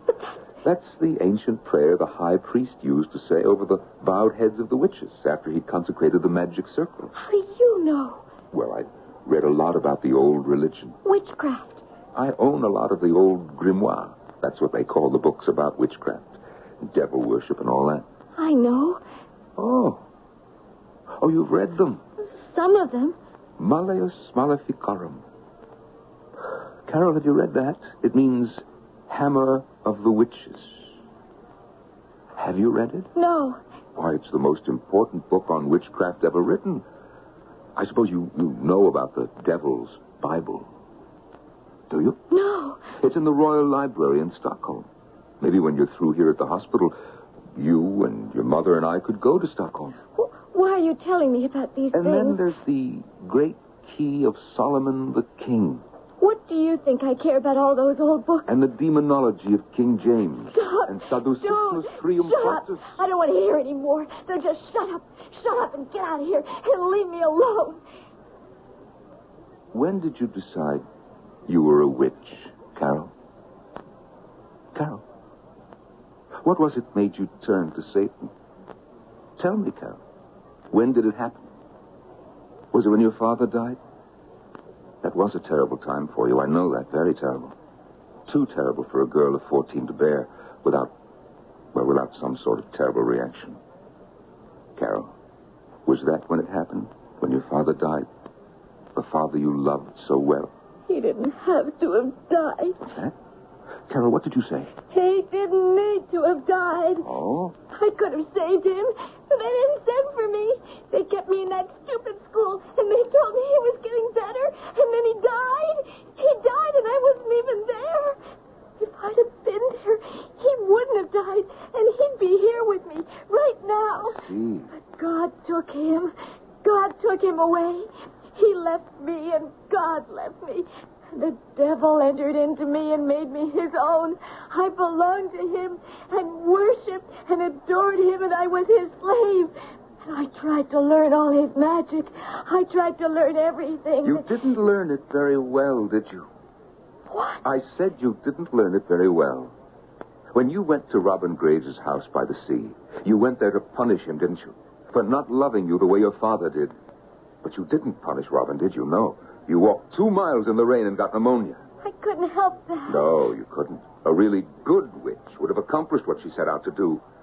And then that night you took the car and tried to reach Robin Graves before he took the plane for London. You didn't reach Robin, did you? No. You smashed up the car and you smashed up yourself. Oh, no, a real witch wouldn't have done that. And now, Carol, this last time, you took your mother's gun. You crossed the ocean. You put the gun in your purse and you set out for Robin's apartment to kill him. But you didn't even get there, did you? No. You stumbled and you fell, and the gun went off and hit you in the shoulder. Ah. Dear little girl, you just aren't much of a witch. As a matter of fact, you're a rotten witch. And I think you'd better give it up. How do you know so much about witches? Dear little girl, I'm a doctor. Don't you know that the science of medicine and many other sciences are direct descendants of the ancient practice of magic? I didn't know that. Yes, of course. If it hadn't been for the witches and the devil worshippers and all the others who dabbled in magic hundreds and hundreds of years ago, well, there wouldn't be any doctors like me today. You mean that? Of course I mean it. It's true. And you know something else? Carol, not all witches practice black magic. No? No. There is such a thing as white magic. And there are white witches. People go to white witches to get them to destroy the power of the devil. Really? Mm-hmm. White witches work only for the good of everyone. Somebody once told me how a black witch can be turned into a white witch. How? Well, the black witch who wants to change and be relieved of the dreadful suffering which is the portion of all who worship Satan should first get some warm salt water and wash the soles of her feet and the palms of her hands with it, and then she should take what's left of the salt. If you'd like to know the ending to this story, Carol got out of the hospital and went with John and Celia to Stockholm, where I believe they saw the Devil's Bible, a most remarkable book, taller than a man, containing 300 parchment pages, each the size of a double bed. They say it's the work of a monk arrested for practicing the black arts. Oh, yes, John and Celia got married. And as far as I know, she's very happy, too. I'll be back shortly.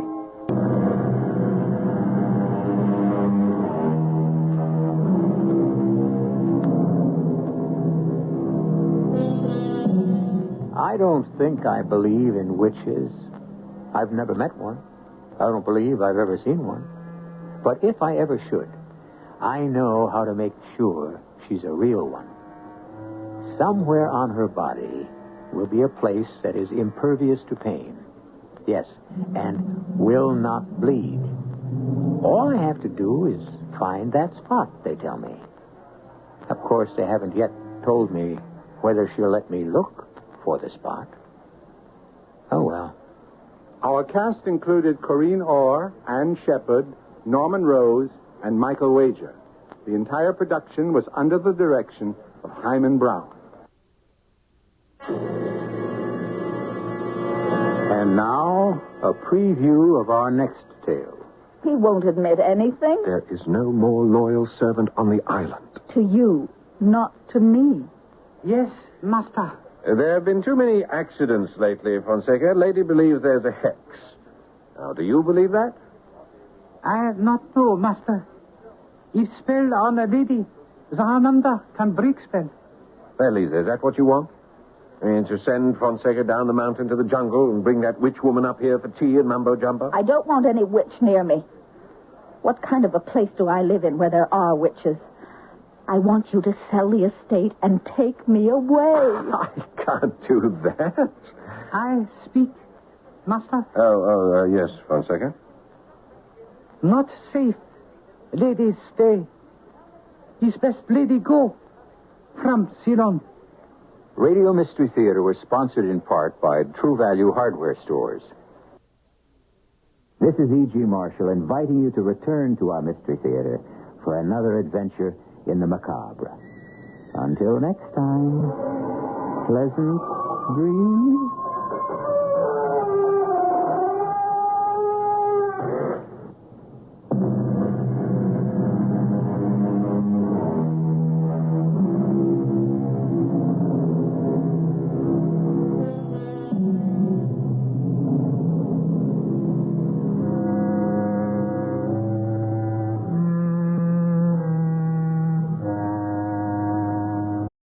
CBS Radio Mystery Theater presents...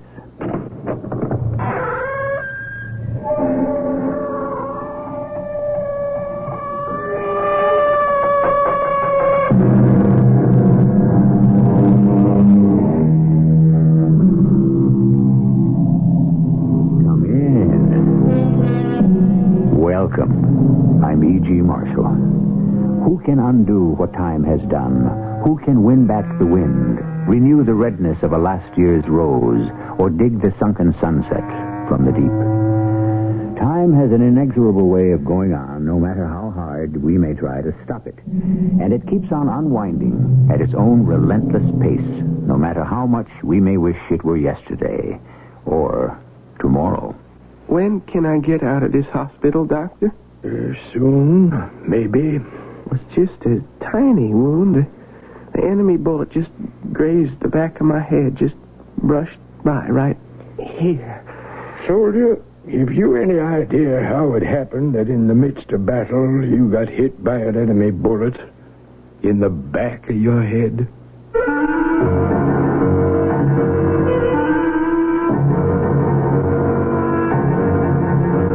Our mystery drama, A Long Way From Home, is based on a classic short story of Ambrose Bierce.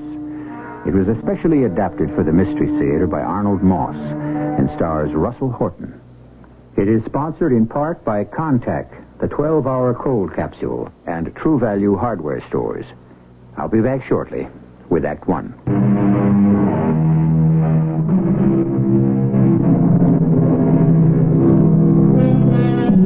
It's a warm spring day in the year 1927 in a little town in central Tennessee about 30 miles from Nashville. Just the week before, the people of the town had screamed themselves hoarse at the news that a daring young man named Lindbergh had been the first man to fly the Atlantic solo. Today they are gathered to celebrate another event, one that took place over 65 years ago on this very soil. As those years slowly unrolled, something had happened to one man whose life had been curiously interwoven with the events taking place today. Our story starts in Ohio, back in the warm autumn days of 1862. Two young men drift lazily in a small rowboat, fishing poles dangling from their hands. Sam, why don't you stop playing that fool mouth organ of yours and do some serious fishing? Now, how can you expect to be catching anything laying there on your back in the front of the boat while you go on playing that dang thing? It's beyond my understanding. I'm fishing with my right hand and making music with my left. One don't interfere with the other. Music? Now, all you're doing is scaring off what few fish may be swimming in this lake. Or maybe charming them to come up and take a good look at the unusual young fella that's creating all them beautiful sounds. I don't see that you charmed too many so far, Sam. Just one little bitty pike you should by right to throw back. And I don't see that you've done even as well. Well, maybe if you laid off what you call your music, I might. You want some tobacco for your pipe? Wouldn't mind. Light up your pipe and enjoy it while you can. With this war going on, that's the end of any tobacco we'll be getting from Virginia for a long time. This war, it's been going on for over a year now. We got to get into it, Sam. You know that. Yeah, I've been thinking the same.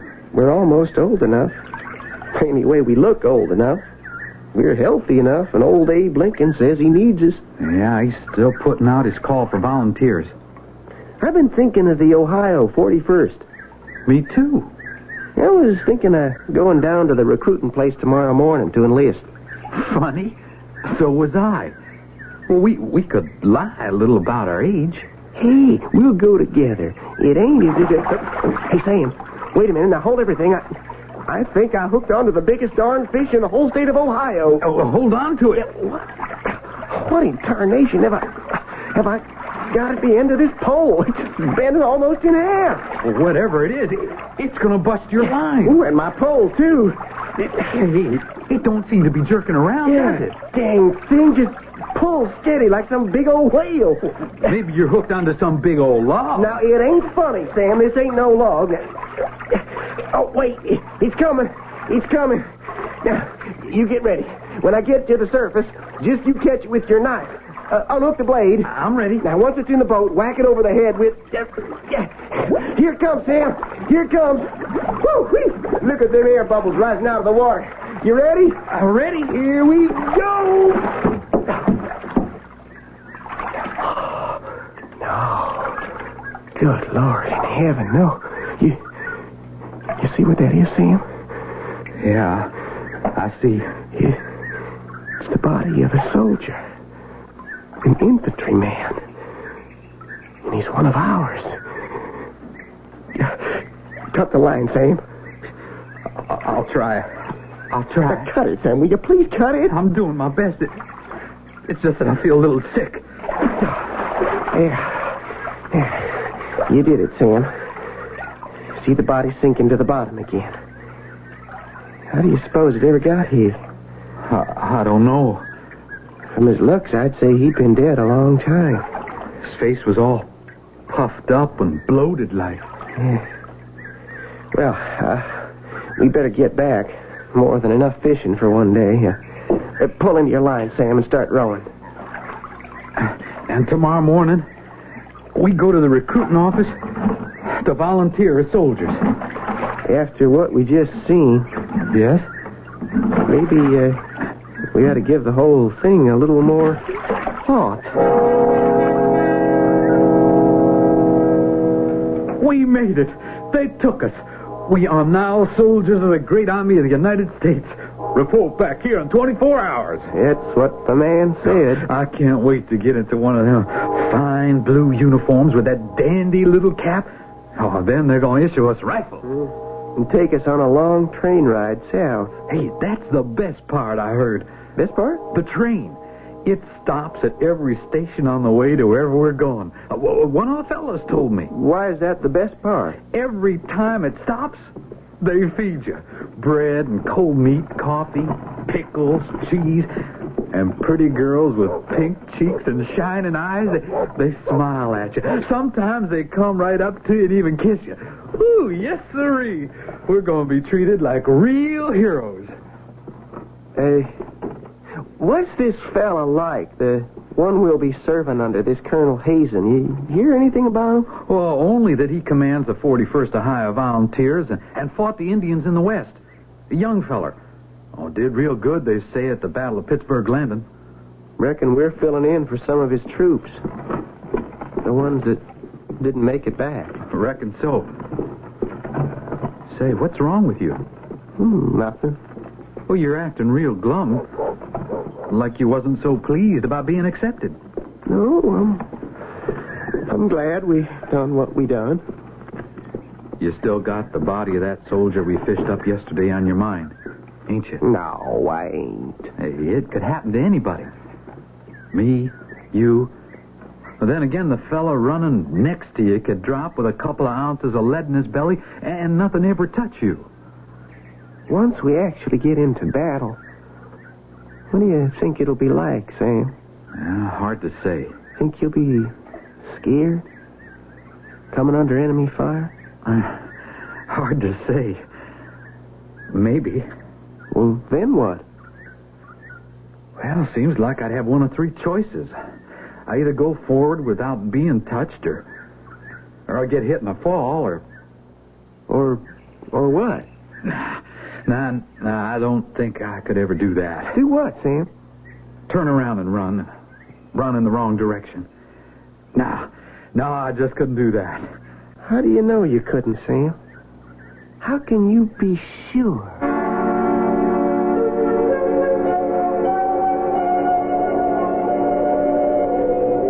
couple of months went by, and suddenly, before we noticed, it was winter. The trees was as bare as skeletons, and the cold bit into us like the jaws of a steel hunting trap. We was somewhere in Tennessee with the first light of dawn. The fog began to lift, and we could see the whole army of the Cumberland. Our army in front of us, stretched out for what seemed like miles. Rumors of the coming battle had been spreading through the camp. Sam, don't you ever stop playing that dang mouth organ. It gets me all upset. Now, it really does. Besides, you're going to wake up the whole company. Oh, just a little music in the spirit of Christmas. Are you plumb crazy, Sam? Christmas was over almost a week ago. What's the difference? It's a good tune any day of the year. Even today, the last day of 1862. December 31st. Say, you sleep any last night? Not much. You? Me neither. Too excited, I reckon, about what could happen today. You know something, Sam? Laying down there in the grass, the night was so still, I could hear my heart a-beating. And every blade of grass pressing against my cheek was telling me how sorry they all was. For me. For all of us. Now, you gotta stop thinking that way. You just gotta. It's not good for you. Yeah. I couldn't tell anyone else, Sam, but... Well, I can tell you. I am scared. Real scared. Well, now, I'll tell you something. What's that? So am I. Scared right down to my bones. That's why I keep on playing this here mouth organ. To keep up my spirits. And I'll tell you something else. What's that? So long as we stick together, the two of us, keeping an eye on each other, protecting each other, well, then I ain't half as scared as I might be. Yeah. I know what you mean, Sam. Today could be the biggest fighting of the whole dang war. But we're going to watch out, each for the other, no matter what happens. Ain't we? No matter what happens. The words was hardly out of our mouths when all hell broke loose. The Confederate troops had retreated to this area some 30 miles south of Nashville. Our boys, with a much bigger force, had been tailing them for days. Each was planning an attack, we was told, on the other's left flank, and the enemy struck first. Our brigade, Hastings Brigade, was right smack in the line of their biggest guns. Keep your head down. The minute their fire lets up a bit, we'll make for cover on that big rock over there. We gotta get to the top of the hill ahead of us. Doggone! Oh, that was a close one. Now, any minute now, we're going to make a run for that rock. And we stay together. The rebel guns was shooting fast and furious as foot by foot. We dragged ourselves across the bodies of our own dead, firing as we went. We could hardly see where we was going, what we was shooting at. The smoke was that thick. All of a sudden, Sam sprang to his feet and started to run forward. Here they come. Right at us. We'll stop them. Now, let's go! No! Sam, what's the matter? I've been hit. Hit bad. You just keep going. Straight ahead. I can't help you, Sam. There's nothing I can do to help. I know that. What's the matter with you? Where are you going? I'm going this way. But the enemy's over there. Ahead of us. You're running the wrong way. The wrong way.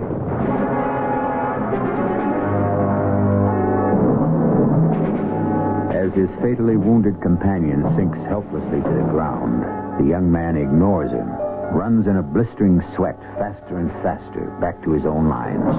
His eyeballs cracked like two hot stones. His lungs choked with the suffocating smoke of battle. How far can he go? Can anything slow down this panic of self-preservation? I'll be back shortly with Act 2. As Have you ever stopped to think of the meaning of the word courage? Is it, for example, the extraordinary act of boldly pushing forward into the face of almost certain death? And does cowardice, what might be called the lack of courage, mean a weak-hearted refusal to accept that challenge? There are some who think it takes a certain kind of courage just to be what others would call a coward, to act in a manner different from what's expected. As I ran from the enemy lines, the rest of our men were running toward us. A good many were dropping to the ground like so many sacks of flour. Some still moving and twisted in funny positions like they were dumped out of the sky. It was all I could do not to step on them. The more I ran, the more the shells kept whirling around me, exploding all over the place. Every little lead ball was searching for me, a ball of death with my name on it. And I thought of Sam laying out there, bleeding his life away. And I got mad at myself. Not because I was running away, but because I'd done nothing to help Sam. I begun to laugh. Why? I don't know, except maybe I was glad it was Sam's inside spilling over the Tennessee soil and not mine. I noticed I had no rifle. My cap was gone, too. There seemed to be a lull in the fight. Something hit me on the back of the head. I put my hand up and saw some blood. Then everything about me suddenly went pitch black. I passed out. Cold.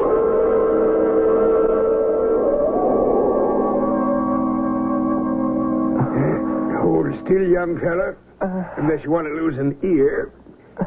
Yeah. There we are. Who are you?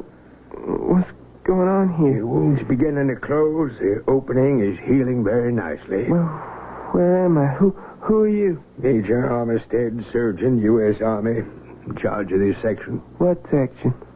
Of this base hospital. Army hospital? Yeah, you're a very lucky young man. If that bullet had hit half an inch to the left or to the right, you wouldn't be here. What bullet, Major? The one that you got in the head during the fighting. But, we're taking good care of you. You're going to be all right. Was just a little wound, wasn't it, Major? I didn't feel no pain, just a little buzzing noise. Now, you get some rest, son. But I gotta get back as soon as I can. Of course, I understand. I gotta get back to my company.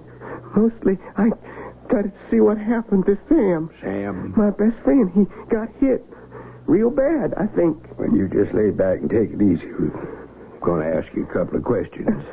For the record. Yes, sir, Major. What company are you attached to? Company? Company. Mm-hmm. Mm-hmm. What's your name, son? My name is... Your name? What do your friends call you? What does Sam call you? I can't remember. We try. Try real hard. I can't remember. See? When can I get out of this here hospital, Major? Soon. Maybe. How soon? Can't quite say. Well, not yet. A bullet just grazed the back of my head. Just brushed by right here. Keep your hand away from your head. Don't put your fingers on that bandage. One last question, soldier. And try to remember. Yes, sir? Have you any idea how it happened you got hit by an enemy bullet in the back of your head?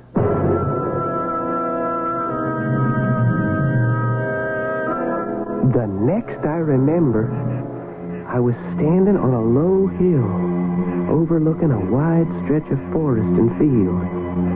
I had no idea how much time had gone by. It was a warm summer night. By the full moon hanging low in the west, I knowed it was near the hour of dawn. A light mist lay along the earth. nowhere could I see any sign of life, except for 2 or 3 little cabins in the distance, and the sound of dogs barking far off somewhere. I felt strange and a little lonely. Suddenly, a light blinked on in one of the cabins. I made my way toward it and knocked on the door. Open the door, please. I mean no harm. Who are you? What do you want? Just some information. Please open the door. Hush up, you two. Quiet. Well, what can I do for you? Just a couple of questions. Questions? At this time of the morning? What's the matter with you, mister? Well, excuse me if I woke you up. You ain't said what you wanted. Now make it quick, and better not try no funny business, else my 2 dogs will rip you to pieces. Well, you see, I'm a soldier. Soldier? Yeah, serving under Colonel Hazen in the Federal Army, the Army of the United States. Well, you sure don't look like no soldier to me. Where's your uniform? Well, that's just it. In the middle of all that fighting, it got ripped up, muddied up, and they took it from me. They took it. Who are you talking about? Who is they? Well, those people up at the hospital. Oh, that's where you're from. What do you want to know? What's been happening? Happening? Like what? Well, where are the armies? Which side won? Which armies you talking about? Ours and theirs. I gotta know which side won. Besides, if they catch me out of uniform, they could hang me, thinking I was a spy. But when they see this bandage on my head... What bandage? Then they'll know I ain't a spy. They'll know I've been discharged from up there. Now, you look here. You woke me up. I got work to do. I can't stand here all morning talking to the likes of you. Well, then can I talk to your master? My master? The man who owns this farm, this plantation, whatever it is. But I ain't got no master. Oh, you one of the lucky ones? You already been freed? Look, I'm going to have to shut this door, mister. If only I could find my regiment. If I only knew where I was. Sorry, mister, I can't help you. But I will tell you one thing. What's that? The hospital's up that way. You better turn around and get back up there by yourself. Or before you know it, they're going to come after you and put you there. There was no sense asking any more questions of an ignorant old woman anybody could see wasn't quite right in the head. I got back on the road and started walking again. A faint gray light was coming up on the horizon. Then, like he come from nowhere... Good morning, sir. Huh? Oh, good morning. I salute you, sir. Oh, why do you do that? Oh, excuse me. Sitting up there on your horse, I thought you were a cavalry officer. Cavalry officer? No, I'm still in Malton. Doctor's still in Malton.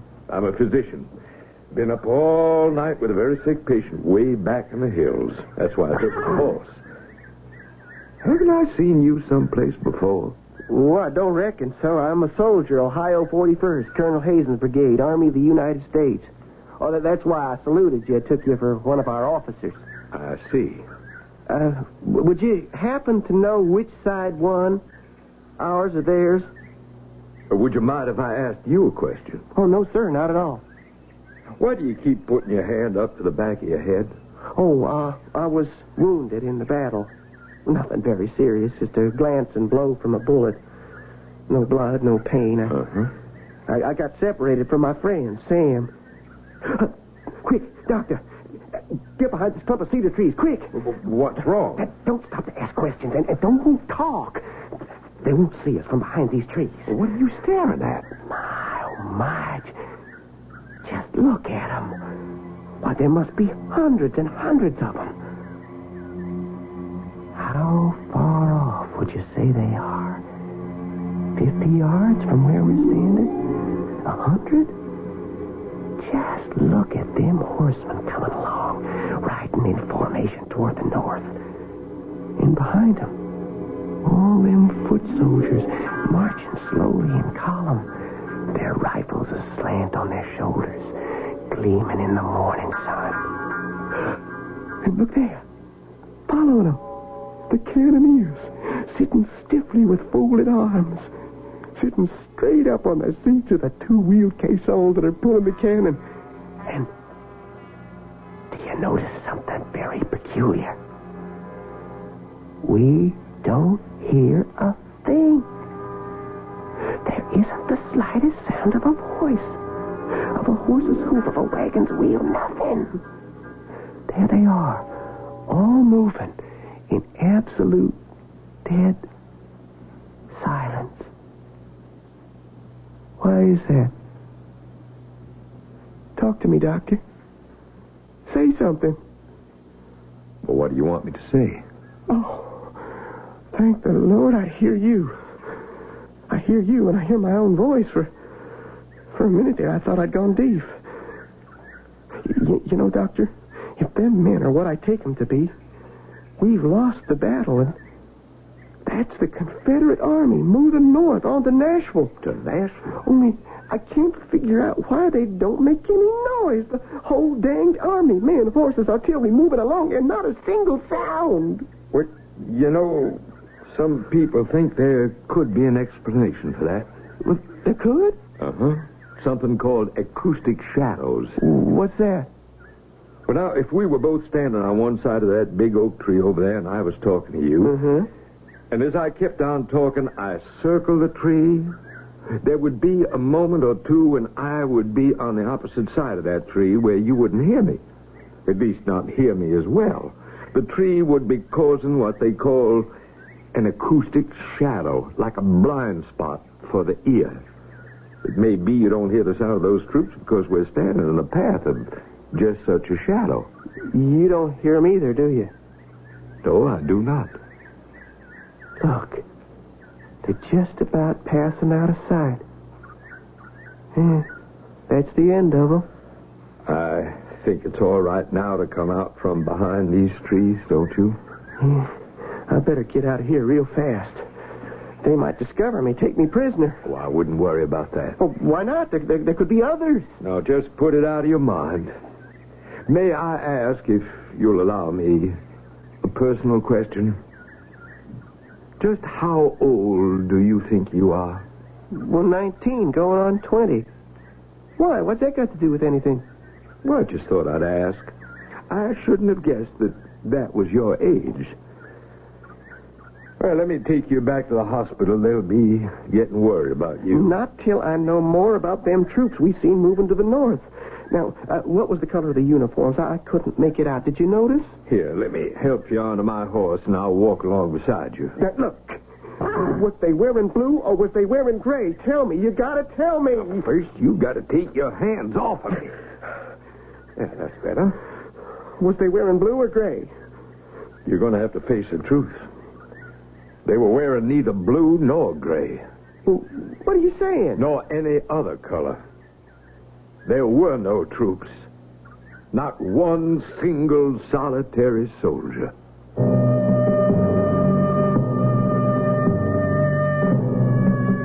In the devastation that follows in the paths of war, one cannot begin to evaluate the extent of the destruction. Young lives are snuffed out in an instant. Families are destroyed, and often minds, too delicate, perhaps too unready to withstand the shocks of war, collapse and are shattered as completely as any body can be broken, which may well be the case with our young friend. I shall return shortly with Act 3.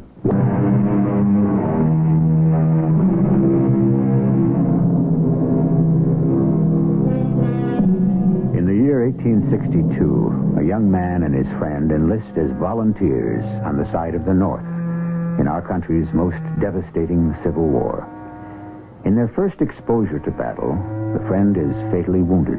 The young man runs away from the battlefield, receives a head wound for which he is treated at an Army hospital. Sometime later, he finds himself wandering about the Tennessee countryside, trying to discover the whereabouts of his regiment. He meets a physician from whom he is trying to get this information. Let me take you back to the hospital. It's less than a mile from here. Well, why should I go back to the hospital? The head wound I got is all fixed. You were not discharged from the hospital, were you? Well, not exactly. You left on your own, didn't you? Sneaked out in the middle of the night? Am I right? Well, there wasn't no sense in my staying there any longer. Anyone on the staff see you go? Not a soul. You walked out of the hospital before, haven't you? You won't tell nobody? Oh, trust me. I'm only trying to help. Well, once before. I walked out once before, and if they send me back, I'll do it again. Yeah, but why? I'm sure they treat you very well up there. Because I got to rejoin my regiment. Can't you get that through your head? I've done something bad, and I got to get back. Most of all, I got to find Sam. Let me take you back to the hospital. Here, you get up on my horse. Get your hands off me. Now, don't you dare touch me. Now, come with me. We'll take good care of you. I got a good idea how you'll be taking care of me. You just better take care of yourself. Please. I don't even believe you're a doctor. No, I ain't going back to no hospital, and you, sir, for all I care, you can go straight to hell. I left him standing there, and I went on anxiously down the road. It was still early, but I begun to feel the rising heat of the coming day. Kept looking about me on all sides for some sign of my company, any sign of Colonel Hazen's brigade. In some curious way, the surroundings seemed familiar, but there was a funny kind of fuzziness over everything. Something else was odd. On every side of me was fields planted real neat and careful. Not a single sign of the battle, not the slightest mark of war. Coming up right behind me was a little buggy with a bright red fringe around the top of it, drawn by a chestnut mare stepping along real proud. Oh, a very pretty young lady, 19, 20. She was at the reins. Morning. Which way you headed? Can I give you a lift? I was going that way. Oh, toward town. I guess just about everybody's going to town today. Jump up here beside me. I'll give you a ride. Oh, I appreciate your kindness, ma'am. Here, let me give you a hand. No, I don't need no help, ma'am. Thank you just the same. Where are you from? Ohio. Ohio? You're a long way from home, aren't you? Reckon so. That's a real pretty dress you're wearing, miss. And a very becoming bonnet. Oh, you like them? Thank you. You don't think I'm being forward for saying so? Oh, not at all. I'm very pleased. My grandmother would be just as pleased to hear you say so. Your grandmother? Mm-hmm. You don't say. This is her dress. Been in the attic for years. She let me wear it only because today is so special. Same with the buggy. Been in the family forever.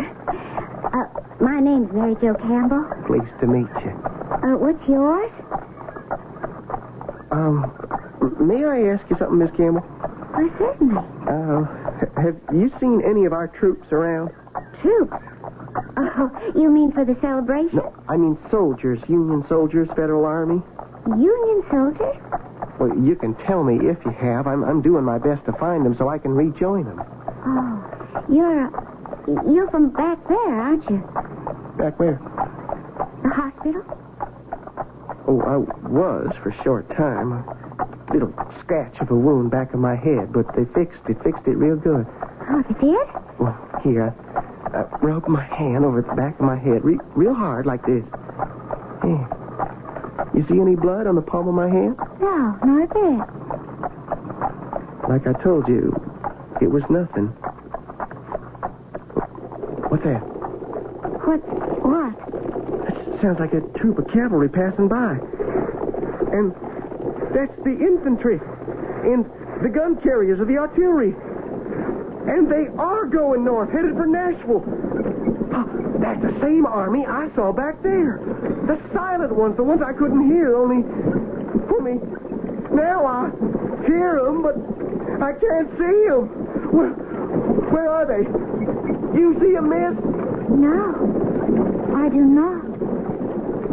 But you did hear them, same as I did. What? Yes, of course I heard them. Oh, I'd give anything to know for sure whether they were our boys or theirs. Hear that? Well, I'm not sure. Listen. You know who that is playing? Sam! Sam, is that you? Where are you, Sam? Fishing with my right hand. Making music with my left. Where are you, Sam? Toss me some of that Virginia tobacco, will you? I just hooked into the biggest darn fish in the whole state of Ohio. Hold on to it. Doing the best I know how. But you didn't. You didn't. I didn't what? You didn't do the best you knowed how. We promised we'd stick by each other. And you ran away. I didn't mean to, Sam. I didn't mean to. But you did. You left me there. And dozens of others. On the battlefield to die. You saved your own skin by running away. I was scared, Sam. Scared to death. We was all scared. I'm sorry, Sam. Real sorry. You gotta believe me. Sorry? Sorry? I can't hear what you're saying. I'm telling you, Sam. I'm telling you, I'm sorry. I'm sorry. Easy. Everything's going to be all right. Oh, that's you, miss. I'm still right beside you. Oh, I reckon I must have been shouting. I thought I was seeing an old friend of mine. Maybe it was only in my head. I hope you'll excuse me. Of course. I never do like passing through this part of the road, even in broad daylight. Oh, well, why's that? Well, I always get the creeps. A funny kind of cold chill every time I go by that old military cemetery. Oh, over there on the right. Cemetery? Oh, sure. Getting kind of warm, isn't it? Well, that's to be expected. Tennessee this time of the year. In December? January? It's May. The end of May. May? Yes. January, February, March, April. That would mean I was up in that hospital for 5 months. 5 months? What's that, miss? That's not in my head, is it? No, that's the Army Band. All the way down from Washington, D.C. Just for today's celebration. What are they celebrating? Oh, you'll see. You'll see when we get there. See, Jack?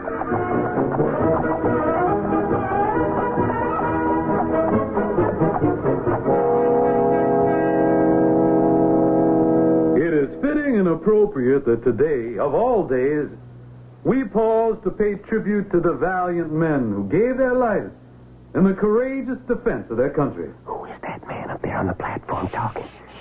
That's the United States Senator. We can all be pleased, I know I am, that you good citizens have had the imagination to come here in the dress, in the costumes, with the horses and buggies of so many of our grandmothers and grandfathers.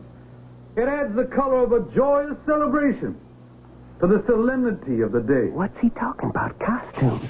Listen. But this is, after all, a day of dedication, of commemoration of the more than 20,000 soldiers of both sides, North and South, who gave the ultimate sacrifice, who spilled their life's blood here on these very sacred grounds. And so, in solemn memory of the gallant men who served on those 3 bloody days, December 31st, 1862, to January 2nd, 1863. I was there.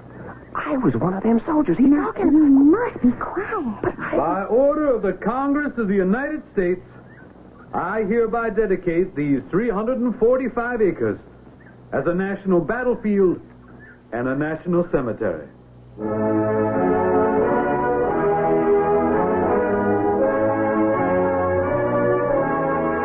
I made my way through the crowd of people best I could, trying to get to the platform to tell that senator who I was. In my hurry to get there, I tripped and stumbled into a big pool of clear water left over from last night's rain. As I tried to get to my feet, I caught a glimpse of my face in the water. And what I saw filled me with horror. I was looking at the face of a very old man. The skin was like old brown wrapping paper. The hair was white, snow white. I raised a trembling hand to the back of my head, looked at the palm. No blood. How strange, I thought, that a little bullet that just grazed the skin and a couple of days in the hospital could do this awful thing to me. Or could it be that I was in that hospital longer than I figured? Longer. Much longer.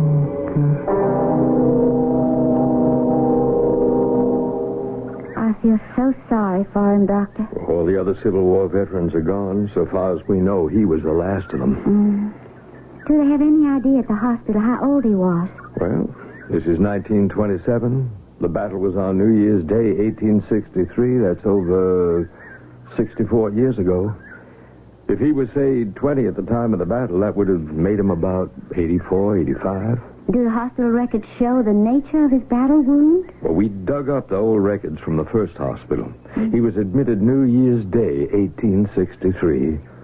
A bullet had gone into a delicate part of his brain, too dangerous to remove. And so he lived all those years, 65 of them, all at the hospital, with a Confederate bullet sitting right there in his brain. By the way, Doctor, who was he? What was his name? We'll never know. No record of any name. Whoever he was, he either couldn't or wouldn't tell.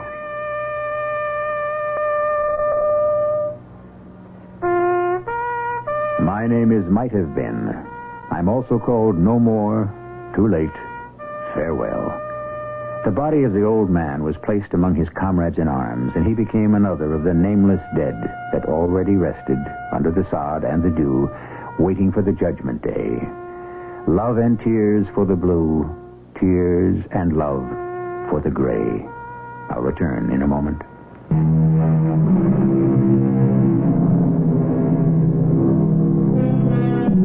Today, in a little Tennessee town, the Stones River National Battlefield and Cemetery stands as a proud memorial to the more than 20,000 soldiers of both North and South who fell there on December 31st, 1862. The valiant soldiers of William B. Hazen's brigade are especially honored by a monument that was erected there in 1863 by the survivors of that brigade.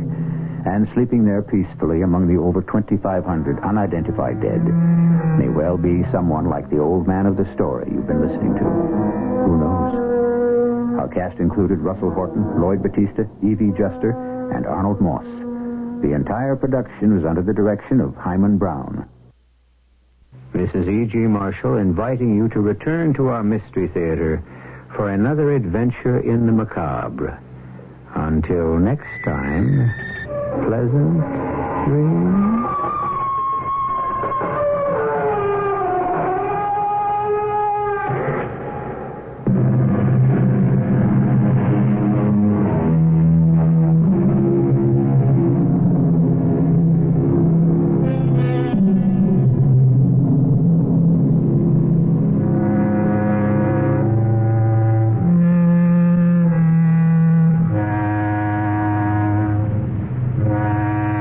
The CBS Radio Mystery Theater presents...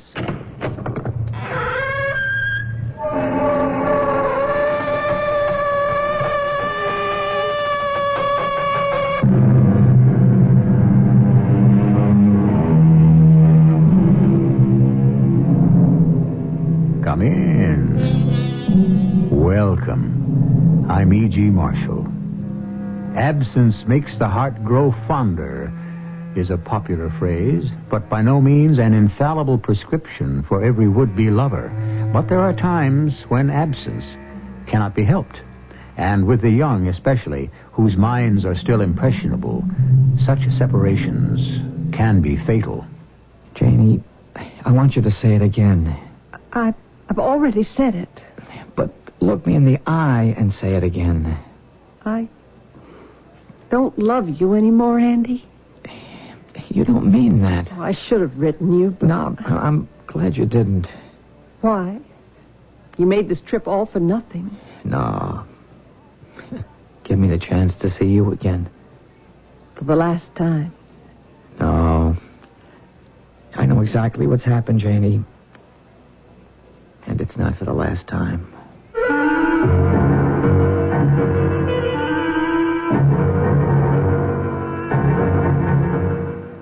Our mystery drama, The Girl He Left Behind, was written especially for the Mystery Theater by Percy Granger and stars Anne Williams. I'll be back shortly with Act One.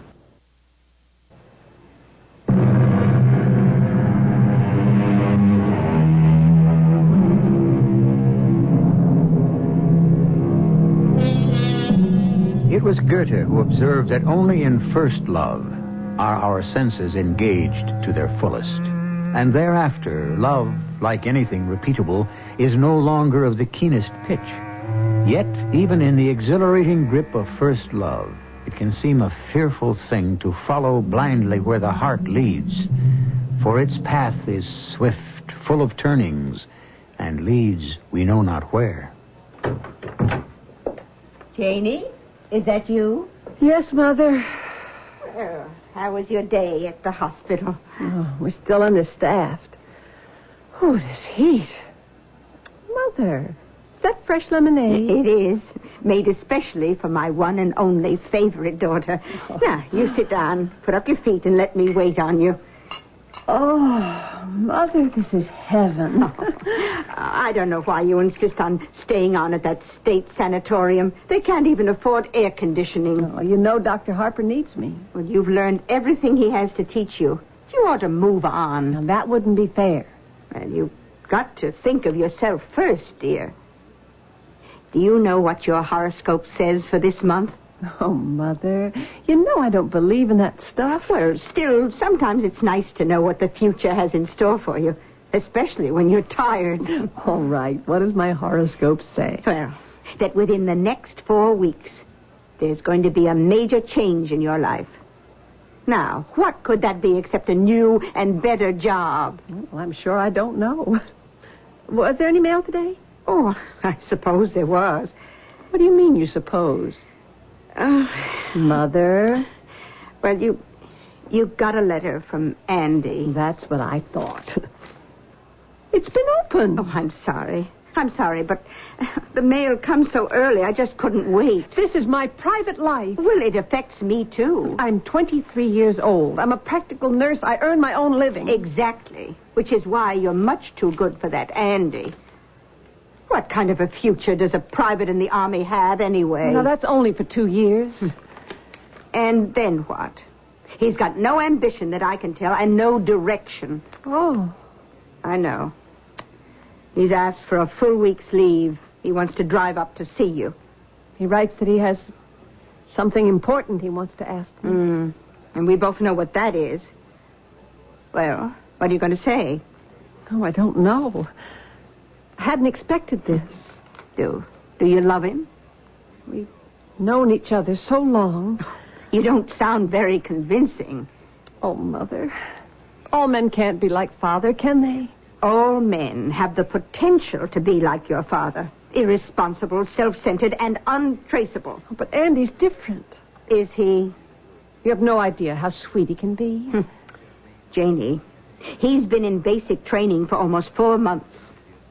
He's lonely and homesick, and he's just out to make the most of his first big leave. Did he ever talk about marriage before he left? Yes.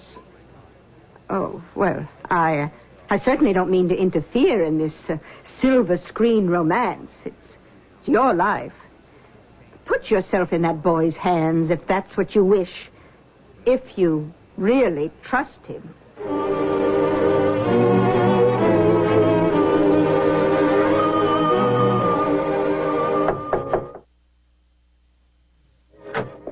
Excuse me, Sergeant. What is it, Nelson? No, don't tell me. Let me guess. Well, I was just wondering... If your 7-day pass was granted. This is only the 3rd time today you've bugged me. Well, I'm sorry. I didn't mean to... What is it, a girl? Well, yes, sir. How did you know? Nelson, I've been training recruits for 10 years. Well, I'm going to ask you to marry me. That is it. Relax. If I get the... You got the pass. Oh, really? Chief, Sarge, thanks. Hey, do you want to see a picture? Do I have a choice? Well... No, I didn't think so. Hey, she's very nice looking. Hey, she is a nice looking kid. Well, your girl, huh? Oh, yeah. Now, her name's Janie. She's a nurse. How'd you meet, by accident? That wasn't worthy of me. Sergeant, I want to show you something else. This is the ring you're going to give her? What, are you rich? How'd you afford it? I spent every cent I had on it. But it's like a little flower. Well, the little blue stone in the center, that's a capuchon sapphire, and the petals are made of diamond chips. This girl's really something, huh? Well, we've known each other ever since, we were in junior high school. And she loves you? Yes, sir. You sure? I know. A lot of guys get this same idea after they've been in the service a few months. And a lot of times, well, the girls, they just no longer feel the same way. Yeah, well, I don't agree, sir. I don't believe people change. And I mean, not really, not deep down inside. I know Janie was in love with me before I left. And I know she's still in love with me now.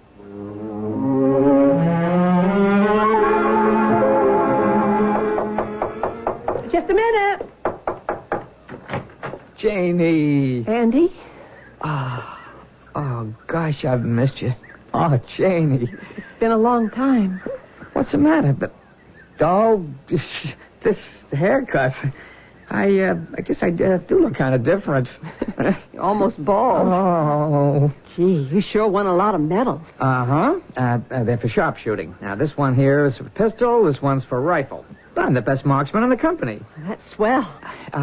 Did you get my letter? Yes, I was going to write you. Well, that's okay. I'm here.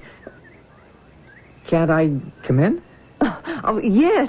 I'm sorry. Oh. Okay. Oh, well, it's been so hot. I guess where you are... Well, you know, there's something I want to ask you. Andy, before you say anything... Aren't we alone? Oh, well, yes. Mother's gone to her bridge club. Janie, you know how we feel about each other. Yes. Look, I've never been good with words, so I'll just give you this. A ring? You knew that's what I was talking about in the letter, didn't you? I just didn't think you'd have already bought... Well, the first weekend pass I got, I spent it all in Atlanta looking for something that would be, just right. It's pretty, huh? Now, that's your favorite shade of blue. Oh, it's lovely, Andy. But it's too much. It's too sudden. I can't accept it.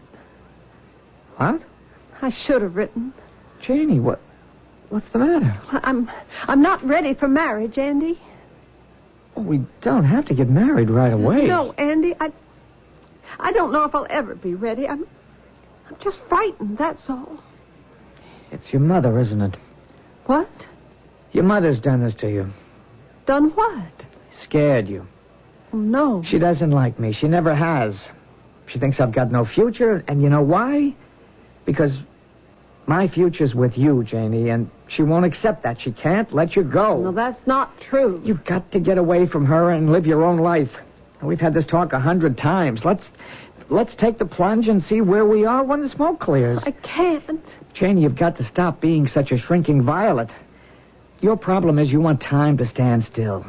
You've got to stop trying to pretend you're still Mama's little girl. I don't pretend that. Here's your ring back. No, you keep it. Oh, I can't. I bought it for you. I'd never give it to anyone else. Besides, I want you to have something you can always remember me by. Well, what are you going to do? Go back to the base, I guess. Oh, I've spoiled you weak, haven't I? I'm weak. Janie, if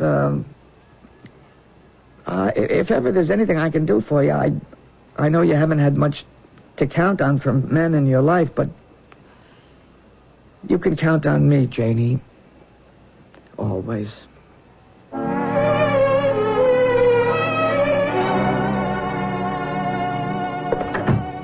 Mother, I'm home.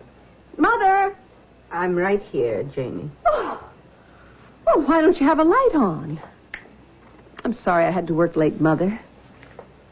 What's the matter? I'm afraid I have some bad news for you. Bad? About Andy. What's happened? There's been an accident. Andy was killed.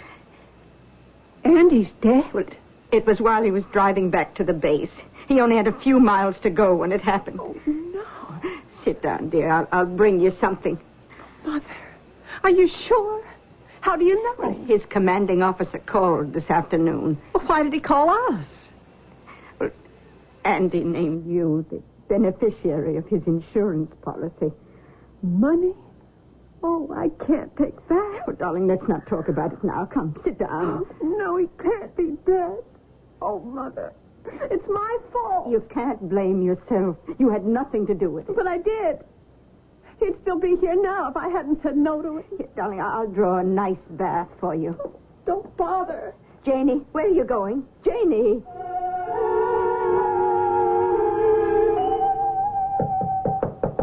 Janie. Janie, please let me come in. Don't shut me out. Yes, Mother, you can come in.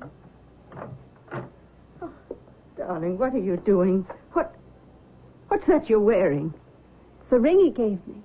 Oh, well, I think that's a nice gesture. I'm going to wear it forever. What? But you weren't engaged to him. No, but I am now. But he's dead. I was wrong to refuse him. I never should have listened to you. Me? You turned me against him. Oh, that is absolutely not true.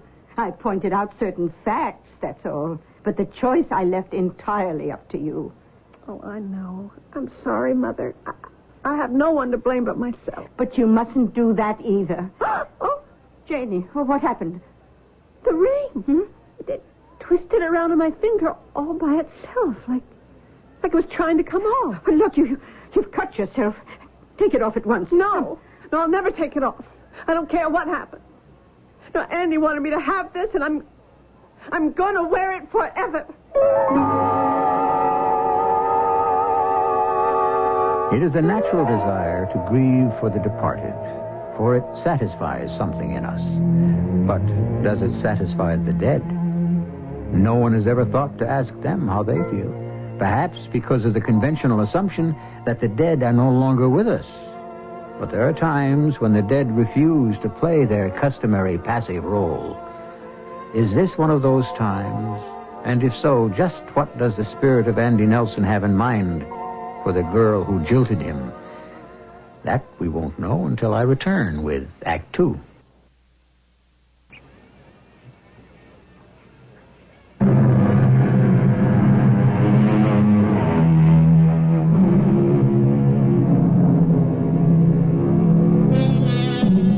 How much power do the dead have over the living?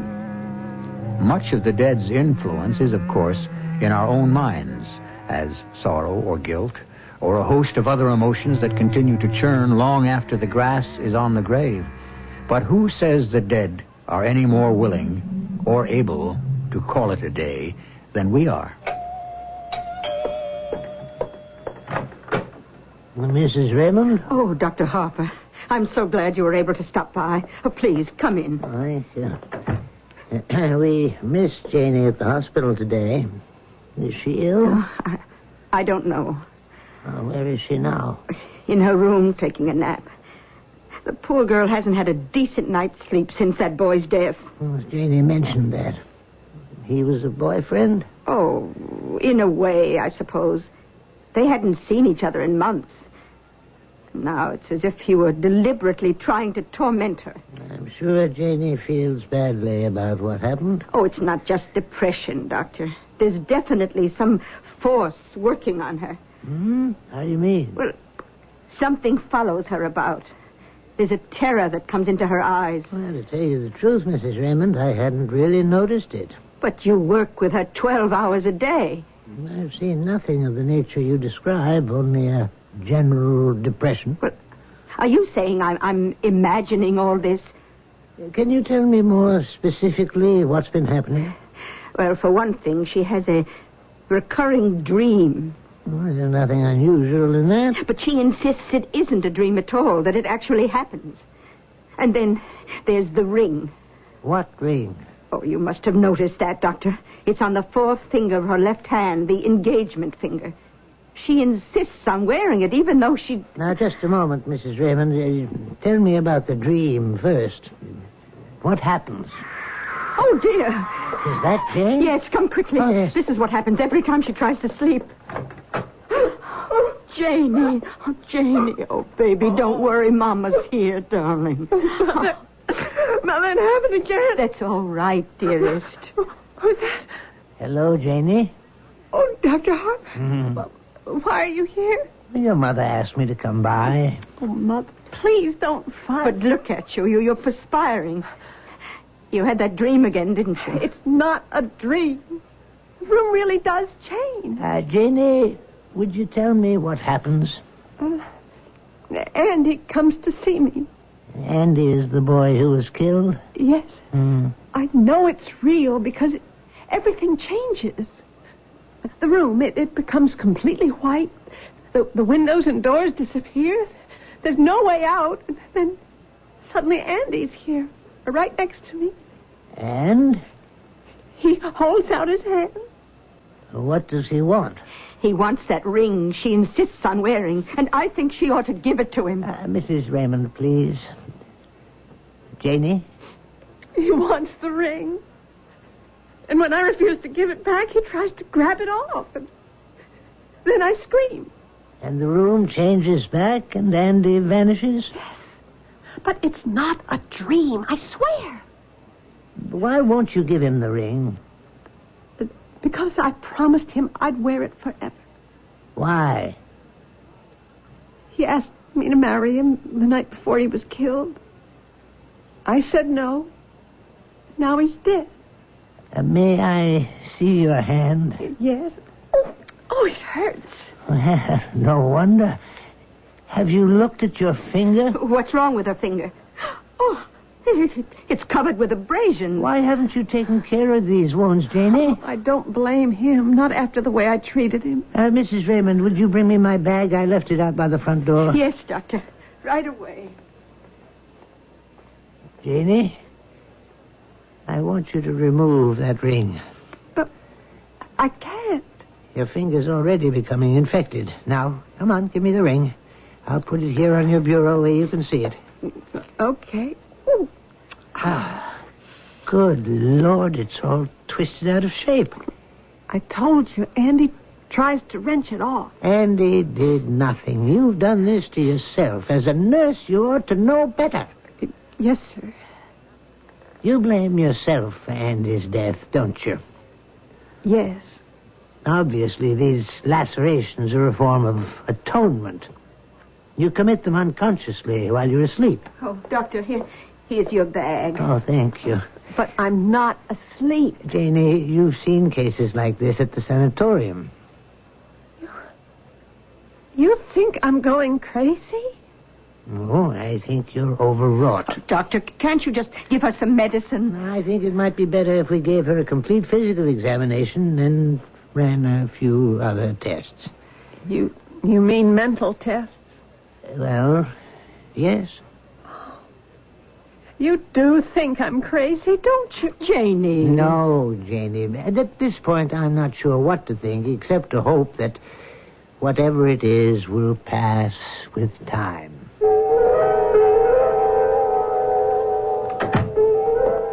That sedative should allow her to get a decent night's rest, Mrs. Raymond. And if you ask me, that's half the problem right there. Exhaustion. You didn't know Andy Nelson, Doctor. He seemed like just another ingenuous young man. But his aura was bright red. His aura? The light field that surrounds each of us.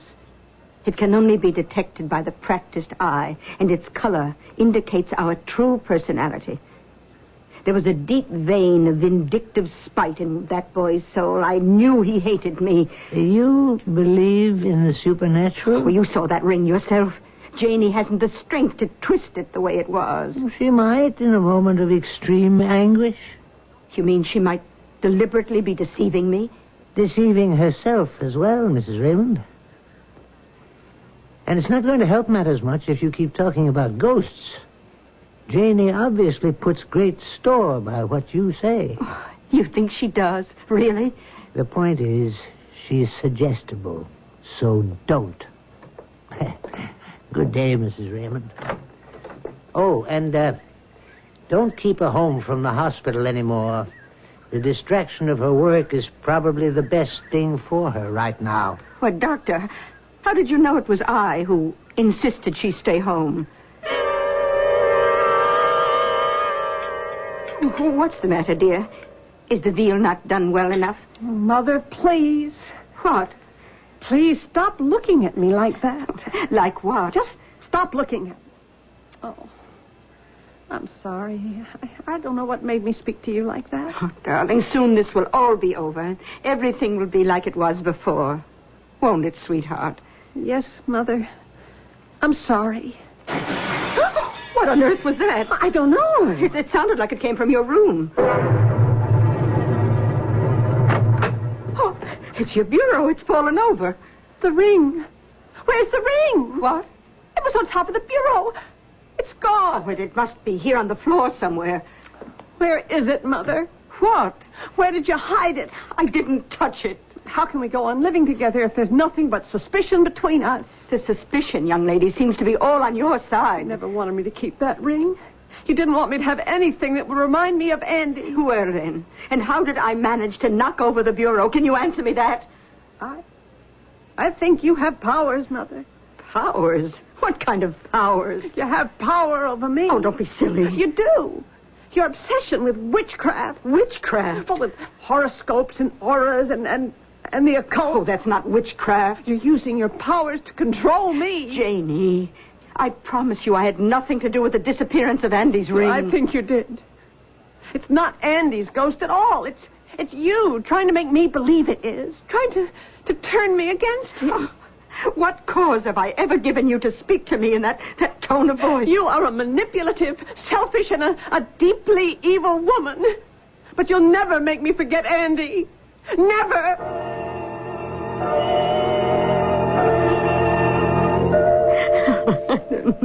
Mrs. Raymond, I'm sure Janie's actions are the result of nothing more than nerves. Yes, but what about that bureau? We were in the living room and it fell over. And the ring just disappeared altogether. Well, science has no satisfactory explanation for such phenomena, but it's by no means a rare occurrence. Oh, why is she so bitter towards me? The tests are almost complete. There seems to be nothing wrong with her physically, and I'll have the psychological data fully analyzed by tomorrow afternoon. But I think we're going to find only an overactive imagination fueled by guilt. Excuse me for a moment. Dr. Harper? Oh, Jimmy, what is it? Can I speak to you a moment, sir? Yes, this is Mrs. Raymond. This is Jimmy Wood, one of our interns. You're Janie's mother? Yes. Why, has something happened to her? Well... What? What is it?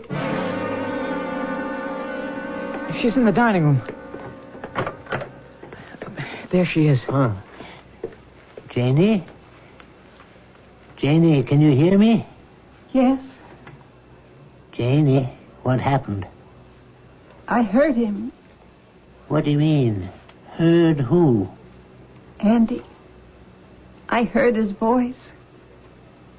He spoke to me. Well, she was going through the cafeteria line when suddenly she dropped her tray and went into a trance. He spoke to me.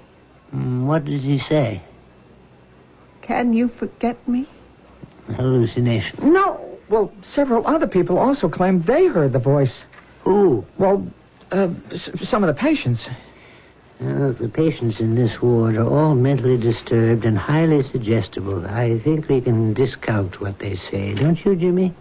This time I was wide awake. I know I wasn't dreaming, and I heard his voice. Oh, Janie, listen to me.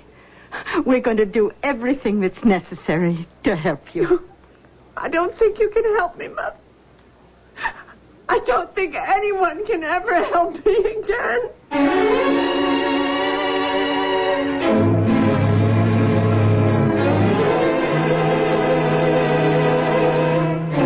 set me like a seal upon thy heart. Love is as strong as death, says the poet.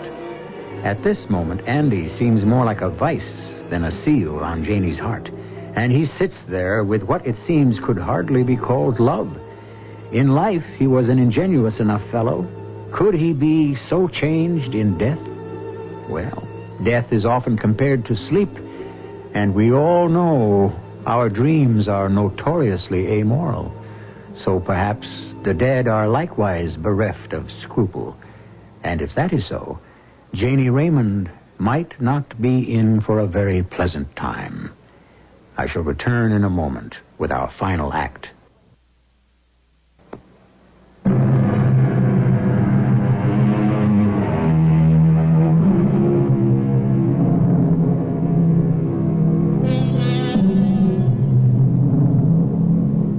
Andy's spirit seems determined to exact satisfaction from the tormented Janie. But just what kind of satisfaction is he seeking? He's been rather vague about what it is he would like, which is hardly encouraging, for we all know if a spirit walks abroad, it is because it is unsettled, and it will not return to the grave until it has found peace. Mother? Oh, yes, dear. I'm right here. Where am I? At home. Where?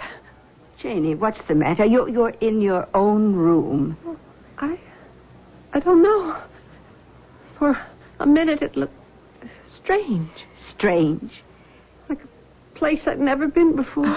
It must have been the effects of the sedative that Dr. Harper gave you at the hospital. Dr. Harper wanted to keep you at the hospital. Why didn't you let him? I told him the best place for you was right in your own bed. No, I'm scared. There's nothing to worry about now. You're with me, dear. You're safe. Oh, baby.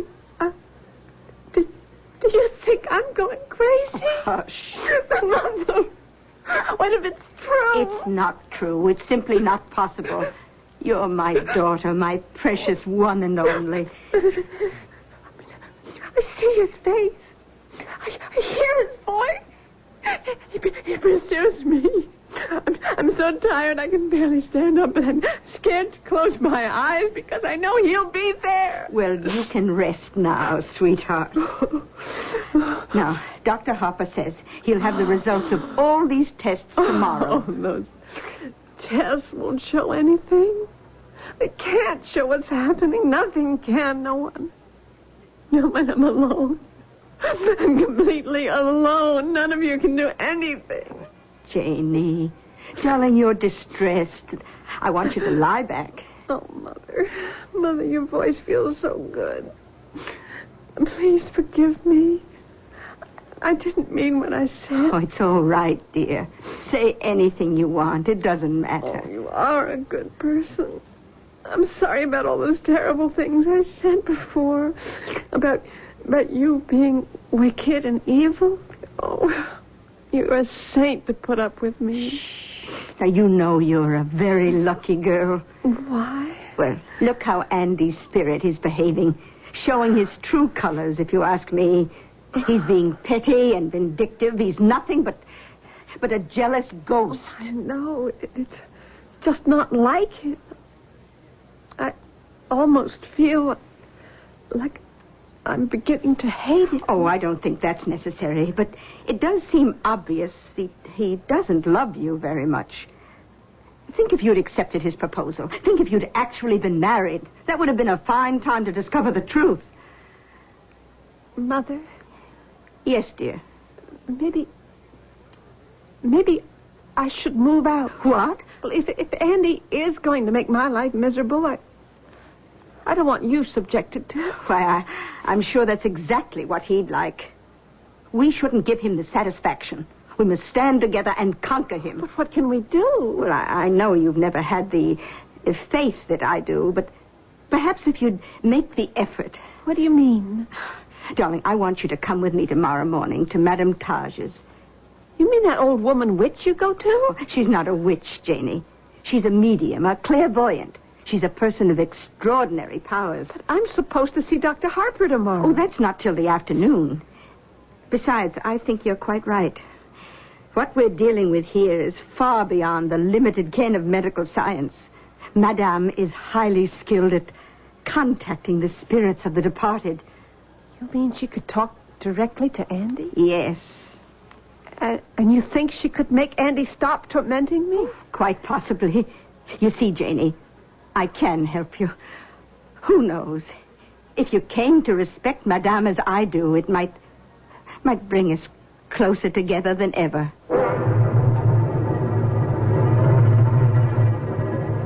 Well, come on in. Don't be afraid. Mother, this looks just like a normal person's house. Of course. Mediums aren't any different from you or me. They're simply endowed with unique powers which they have disciplined. There's no reason not to act perfectly normal. Shouldn't you have knocked before we came in? No need. Madame knows who it is. Hello, Mrs. Raymond. And this is your daughter, Janie, is it not? How do you do? I believe the question is, how do you do? Your mother has explained to me the reason why you are here. Yes, Will you come this way, please? Yes. I am sorry, Mrs. Raymond, but you know how I work. I must be with your daughter alone.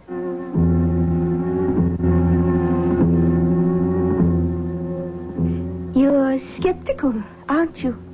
Well, It's all right. Just don't waste energy feeling apologetic. Your concentration will be needed elsewhere. Please be seated. What are you going to do? Your mother explained as much of the problem as I needed to know. You are troubled by the spirit of a departed friend? He was my boyfriend. Oh, well, I can definitely sense another presence in the room. You can? It arrived within moments after we entered. Well, this is most strange. What? Your mother had led me to believe that this was an evil spirit, but the pulse I feel from it is quite calm. I see nothing but white light. Well, what does that mean? That he intends no harm. Well, then why? Shh. He is weeping. Crying? Yes, but not in remorse. The sensations I am receiving are those of sadness. Tell me, Janie, in what ways has this spirit made itself known to you? It took away a ring Andy said I could keep forever. Oh, what is it? There above your head. It's his face, just like yesterday at the hospital. Yes, I see it. Do you? Then I'm not crazy. Janie? It's gone now. Oh, he spoke to you, didn't he? Yes. And what did he say? Same thing he said yesterday. Can you forget me? You see, he taunts me.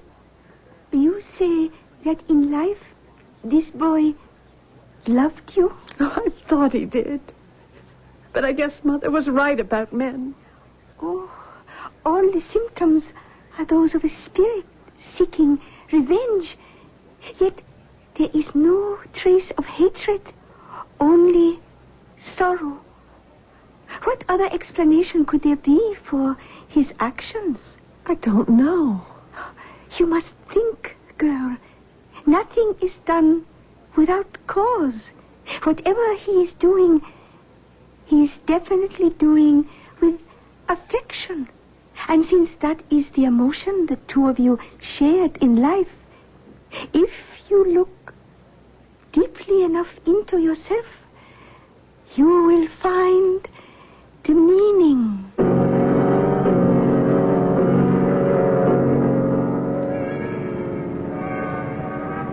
Well, what? You haven't said a word since we left Madame's. Oh, I thought maybe I wasn't supposed to talk about it. You can talk to me. Obviously, something happened that was food for thought. Madame Taj didn't have any answers, if that's what you're asking. But what happened? Was she able to contact Andy's spirit? Yes. And? Mother, I don't know. There was nothing conclusive. Oh, here's the bus. But Janie... Can we just not talk about it?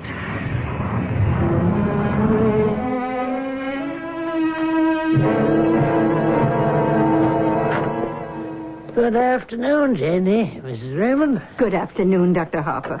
Please be seated. Oh, thank you. Well, as I suspected, Janie, there's nothing seriously wrong. Physically, you're in perfect health. And mentally? Essentially, she's quite sound. I am? You were traumatized by Andy's death, that's all. The trance you went into yesterday when he told you not to forget him... Oh, those weren't his exact words. No, the exact words don't matter. The point is, it was clearly self-induced, just as the lacerations with the ring were self-induced. Andy isn't hounding you, Janie. You're hounding yourself. If you can stop blaming yourself for his death, I predict you'd be fully recovered within a day or two. But how can I control my feelings? Well, maybe this will help. Well, what is it? The report of the officer who was at the scene of the accident. Apparently, there was another car involved. Another car? Operated by a man who had been drinking heavily. He veered into Andy's lane. A witness said Andy never had a chance. No one would have. That I wasn't responsible? No. Andy has no hold over you whatsoever. None. No. Janie, what is it? Didn't you hear what the doctor said? I swear I don't understand you at all.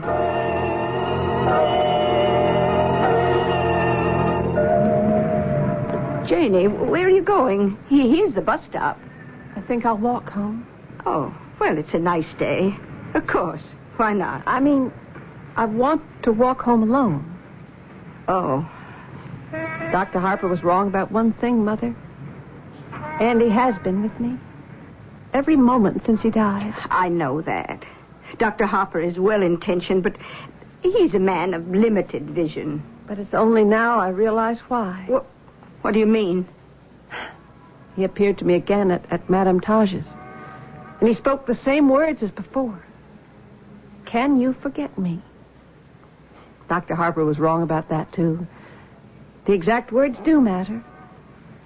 Andy wasn't trying to punish me. He was asking me to forget him. Oh, well, the boy had more sense than I thought. That's why he took his ring away. He was telling me not to cling to him, but to go out and live my life. But you are living your life. No, Mother, not yet. Not my own life. But I'm going to start. You mean you want to start seeing more young men? I'm going to move out, Mother. Move out? Yes. You hate me, don't you? No, Mother. I don't hate you. I'm just going to your house to pack my things.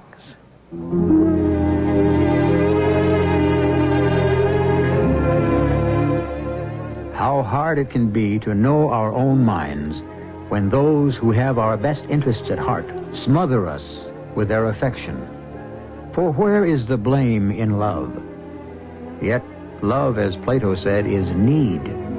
And in our need, we are often less than perfect. But then, to complete the circuit of our reasoning on an irrational subject, is it not our very imperfections which often make us lovable? I shall return in a moment with a final word.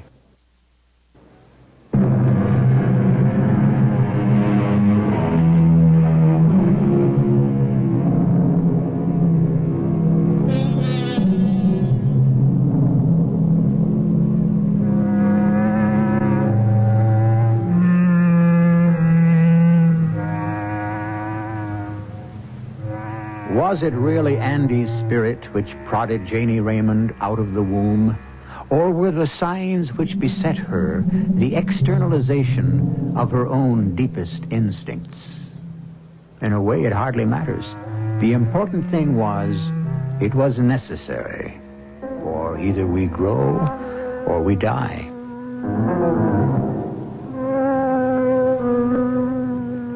Our cast included Ann Williams, Jack Grimes, Bryna Rayburn, and Robert Dryden. The entire production was under the direction of Hyman Brown. This is E.G. Marshall inviting you to return to our Mystery Theater for another adventure in the macabre. Until next time, pleasant dreams.